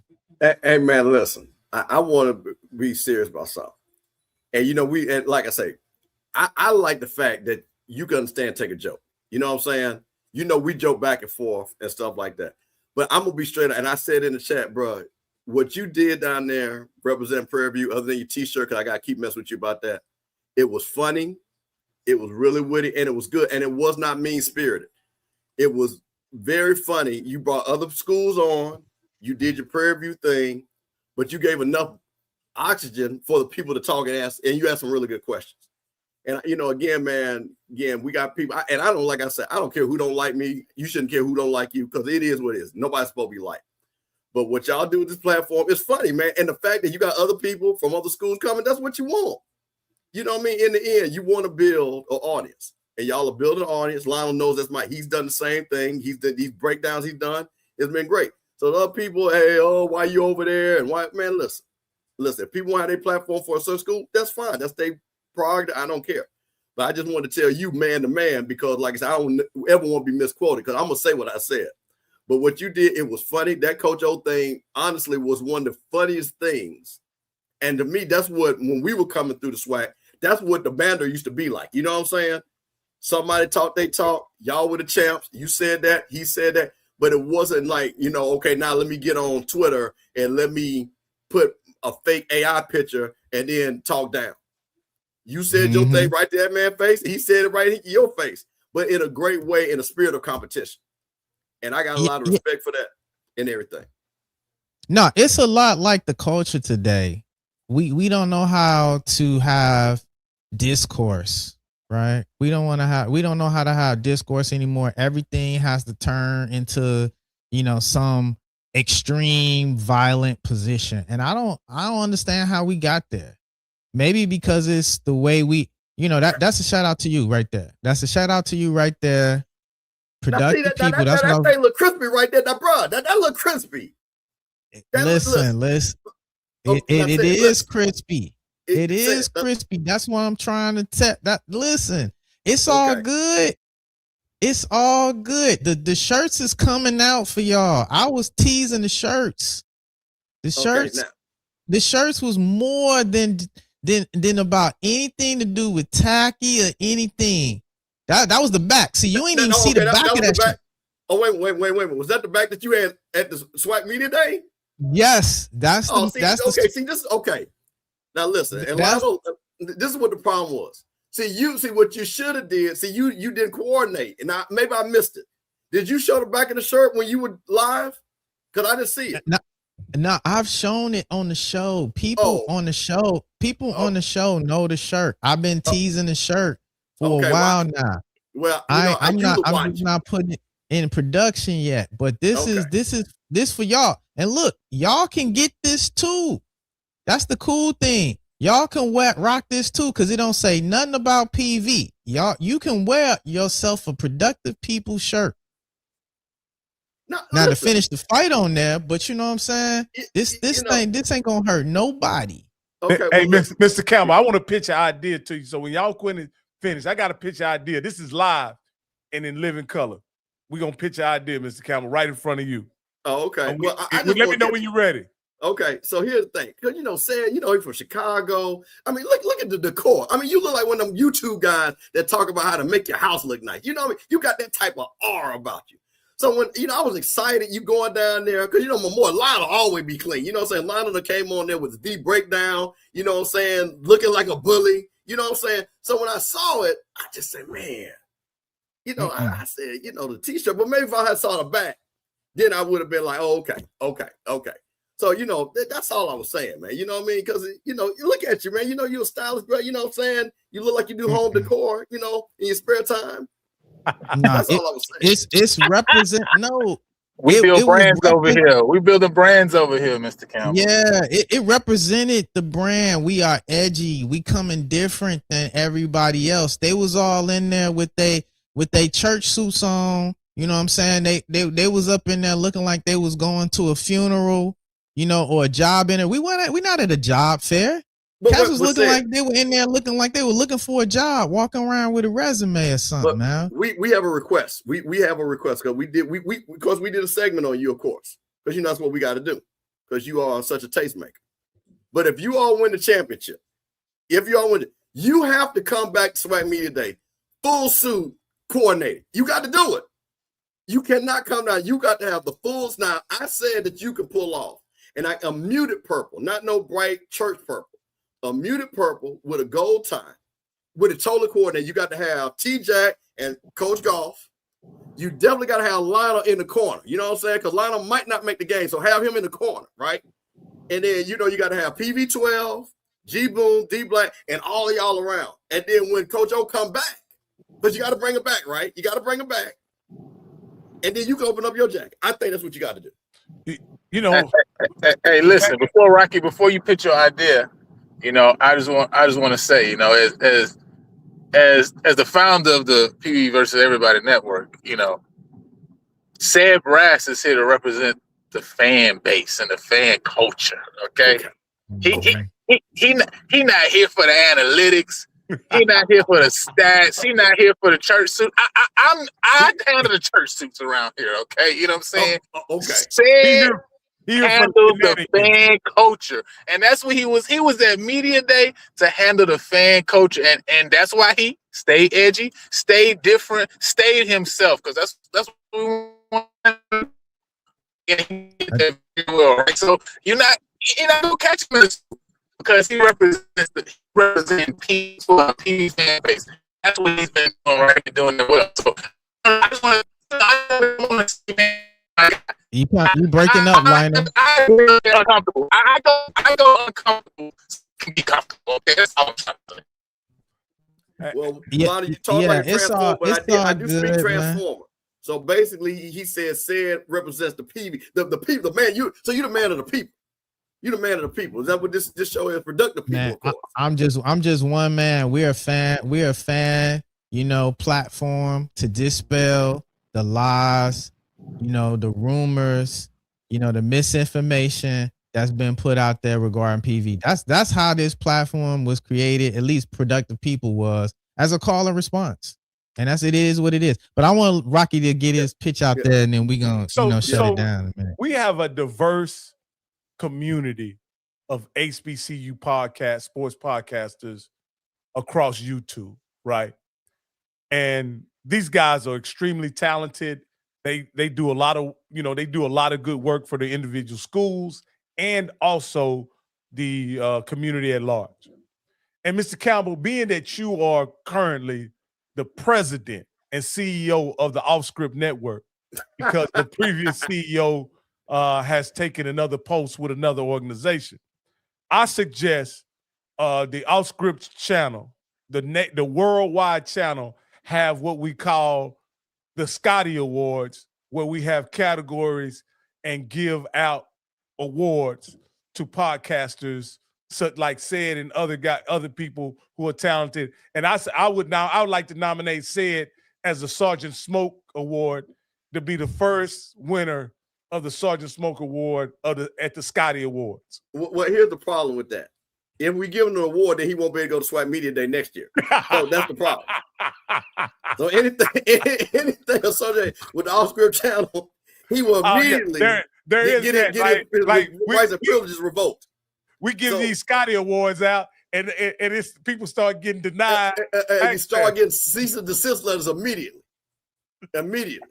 So So unfortunately, well, I do love the idea because that's why they already told me that the commissioner ain't never coming on sipping on Sundays because they're probably right. He probably will never come on.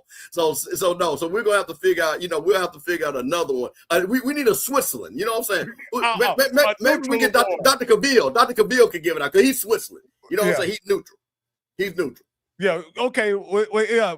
But again, I think we're at the point where we have enough podcasters, enough sports media personalities that we should be giving out some awards to some of these guys and let them be recognized for all the amazing work that they do to not only entertain, but also inform the HBCU sports community?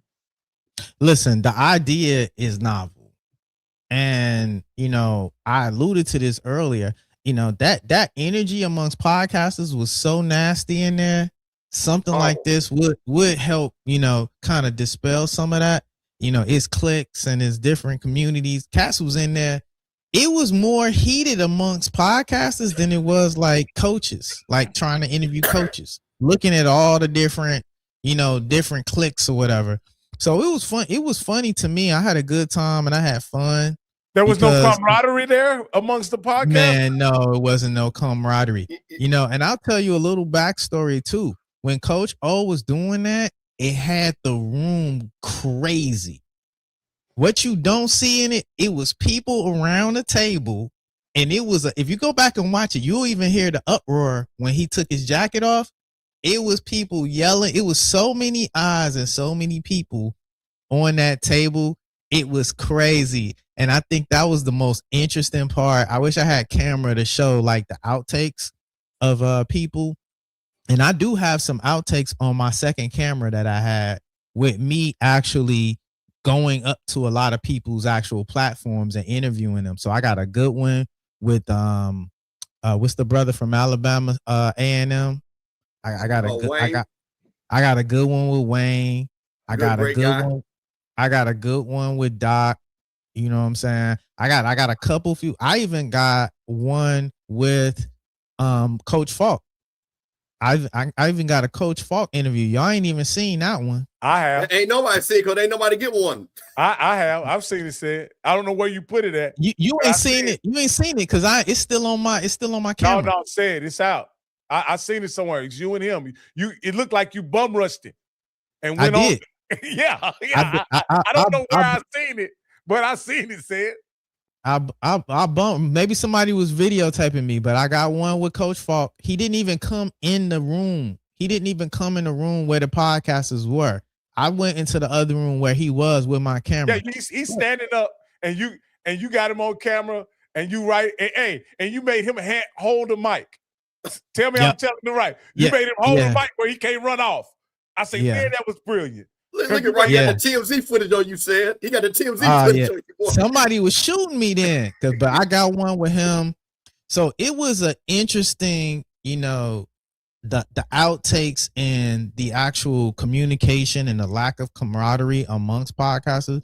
That was probably the most off-putting and interesting concept of the whole SWAC Media Day. I hope we can change that. I think we're all trying to do the same thing out here, and we all have the same goal. We don't have to you antagonizing these people, right? I mean, look, I've always been one to intellectually antagonize people, that we have to. I think as a Black culture, we got to bring back intellectualism. We got to take this Zeus Network, this Love and Hip Hop, this Wendy Williams form of communication, and we got to get back to where intellectualism, austerity, manhood, these key pillars, you know what I'm saying? Having austerity and presence in a space. We used to have that as Black men. You don't know how much, as a community. You don't know how much you sound like conversations that I've had with a certain fellow podcaster that is a partner on our show that has had those same sentiments. Hey, man, we can't be putting out falsehoods and innuendos and rumors. We got to put out facts. We got to know what we're talking about. And correct. And as a podcaster that's a partner on one of my shows, that he has that same sentiment. Isn't that right, Mr. Campbell? Absolutely. And I'm going to say this and now say, nigga. See, that's the reason why I had this background. Because remember, see, they call me Mr. HBC Unity as a diss. And they thought they were dissing me. But you're not going to stop me from talking to you or Lionel or Zoe or Blue or Wayne. I'm grown. So I don't care. You want to do that kid stuff and think that you first of all, I'm going to say this. I don't never listen to nobody that ain't never gave no money to their school. Right. And see, when I gave money to all these schools, we ain't going to never be on the same level. So that's why I'm never worried about that. So when they said that, I take it as hey, man, listen, I grew up with what's talking noise. But one thing about in the streets, like you say, if I see you after the game, hey, man, we cool. because I know there's another force out there against all of us. So I do hate, like you said, this love it. But like I said, bro, listen, Sid, because I didn't realize you was old. You like I said, you're right there, and I mean, right. We from a different generation, so it's really a generational thing. Now you got a couple of people, old people act up, but that's a generation. Like I used to tell Scott, I'm like, bro, calm down, calm down. But so that's it. So man, the bottom line, I came on here just to give he'll be all right though, Mr. Campbell. He cut the dreads off, so now he's Aubryon now. Bro, listen, you got to, when you got 5 kids, when you got 5 kids, when you got 5 kids, my boy, you got to be Aubryon Scott. You got to make sure you keep them benefits. So that's why I told that boy, listen, don't tweet nothing, don't say nothing, you don't know nothing, because they looking for you. So, you tried to get him in trouble the other day, Mr. Campbell, though. You had him on trying to get him fired. Oh no, I didn't. I stopped him. No, we wasn't talking about nothing else, nothing like that. Hey, but hey, let me ask you this, Mr. Campbell, just hypothetically. Would Sed be in the Sergeant Smoke or the Captain Petty category, or both? See, let me tell you what. See, Captain Petty devil, but he's a sniper with the Sergeant Smoke, because he does it real subtle and real smooth. Because see, what's going to happen is it's going to be another show. They're going to have charts on you, my boy. You already know. They're going to have charts and graphics, and then they're going to have people that have AI pictures that we ain't never seen, and they just going to be talking. You know what I'm saying? That we ain't never seen, but got AI pictures, and they're going to be like, oh, that guy over there. But like, who are you? We ain't never seen you before. But I'm just saying. So it comes with the territory. But you can't like come at me about looks when your co-host is like the guy from. What's the show with the guy was talking over the fence with the Fisher hat on? You got Home Improvement. You talking about the dude from Home Improvement, right? Like you got co-hosts that never come on camera and they like on Home Improvement. They just a voice. You know what I'm saying? Then you got like another young lady over there with the same AI picture for 4 years. I ain't never seen a woman that attractive with one photo, and it's the same photo. Every attractive woman I know got at least another 10 photos that she gonna change in the rotation. That's a troll. That's not even no real person. Hey, Sed, I think it's a troll. This is what I would say, Sed. This is just going back to I think we should do our best as podcasters to keep the comments and the commentary in the middle of the road. That's it. We shouldn't drift over into the gravel. And even if they drift over into the gravel and say something a little out of bounds, I think we, setting the example as being the elders of the podcasting community, we should keep it in between the white lines. Because I think Sed should do exactly what he does. I do agree with you. But I'm gonna say this. With that being said, because I feel that way. Because like I say, I have relationships and have broken relationships. And I'm still cool with people, because I still want everybody to be successful. But what I will say, there is a yin and a yang. Lotto does his thing on the right side. Sed does his thing, and it works for the channel. So I mean, just man, keep doing what you do, man. So like I said, I'm never going. I think it's funny. People get offended by. Who cares? Now, Mr. Campbell, both me and you have been mischaracterized in this space from people who are very, I don't want to use the word sensitive but I don't know no other word to use about sensitive people. We have been alleged of saying harmful or mean things when we were in no way trying to be disparaging or disrespectful, both you and I. And so I think sometimes these people they do get in their feelings when we're not saying anything mean. I don't know how you can take certain things as being mean. And that's one thing. And I initially thought it was maybe this was just the HBCU space. I come to understand that it's just really certain people. No, it's not. It's not. And we all, and I'm gonna say this because I know they gotta go. Everybody that watches this, when you go to the games, you go, like I was at the SWAC basketball tournament, and I saw every school, and everybody came up to me, spoke real cool. And and again, I have people. Listen, I'm from Jackson. People from Jackson kill me. You know what I'm saying? You over there on Jackson State side, you on FAMU side. Man, I'm from Jackson. What I'm supposed to do? You know what I'm saying? But I guess what, when you see me in public, oh, Miss Campbell, you cool though, bro. And that's it. That's it. But if you want to get on Twitter and that's your whole life of just talking negative, talking back, hey man, listen, do your thing. Because I'm always gonna be on the lane for right. You know what I'm saying? So my point of it, I'm gonna watch everybody's show because I'm gonna say this is my last thing, and this is my last thing. When me and you were growing up, we didn't have this, bro. No. We didn't. I would love to talk to somebody.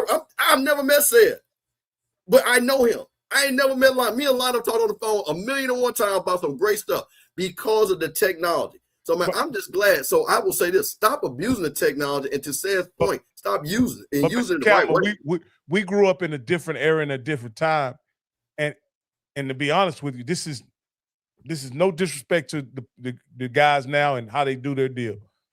In our era, disagreement could get you punched in the face. Oh, bro. Oh, listen. And so I think that's how sometimes, like, I'm always lean toward peace over some type of conflict, because conflict would, in my day, conflict would get you punched in the face. Bro, and listen, so I much more prefer peace than a punch in the face. And bro, I'm 5'7". I know how to fight just for that reason.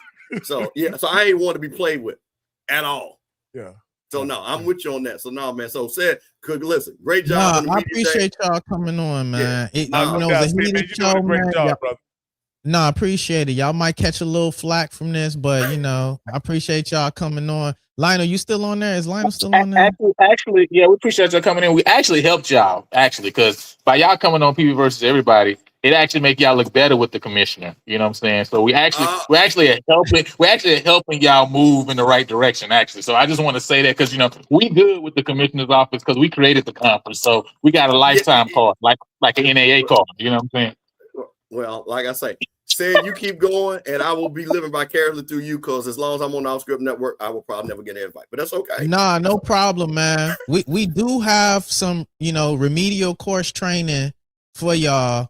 Man, he left. I wanted to give him that good old. We're never gonna shy away from being confrontational. That's right. About what great college football looks like. You gotta give him a dose of that, man. I didn't do enough of that today. And I'm gonna try to do a better job of trying to control the show, control the chat, and control the soundboard, because it's always we gotta give them that, Lionel. We gotta give them that good energy and that good dose, because everybody needs that in their spirit. Everybody needs that in their spirit in order to flow. You got some last words, Lionel, before we close out? Oh, he's on mute. Well, and he'll pop in if he so pleases. I want to thank y'all. I want to thank y'all, the fans. I want to thank PV12, the faithful. I see at least now a steady 20 to 30 people that's on every week. I'm not gonna say names because I'm gonna probably miss some people, but I want to say I see all of y'all. Shout out to y'all. I appreciate y'all. It's PV love. I know everybody got love for their institution, but I got a special place and a special love from anybody that's a PV grad, anybody that's a PV alum. I love y'all to the core of my spirit and the core of my soul. I love our institution. Shout out to PV 1876 to 2026, 150 years. We stand on a lot of legacy. We stand on a lot of excellence, people who have paved ways and shoulders that we stand on today that, we take for granted. When we talk about a culture of people that were forced not to be able to read, when it was unlawful to educate yourself, right? To people to come right out in Reconstruction to formulate an institution to be able to put themselves and advance their community to a higher standard. I respect that. And I won't lose that. And that is always going to be a part of my DNA. I appreciate PV. I appreciate y'all. And I appreciate the fan base. We're going to do this thing. It's going to be growing pains. I know it's a lot for us to learn. And there'll be learning lessons and there'll be bumps and bruises. And I'm sure I might take a few, for this show. But it's always PV love. Are you there? Are you there, Lionel? If you not, man, I always say, shout out to PV, because PV produces productive people. I appreciate y'all. God bless and good night.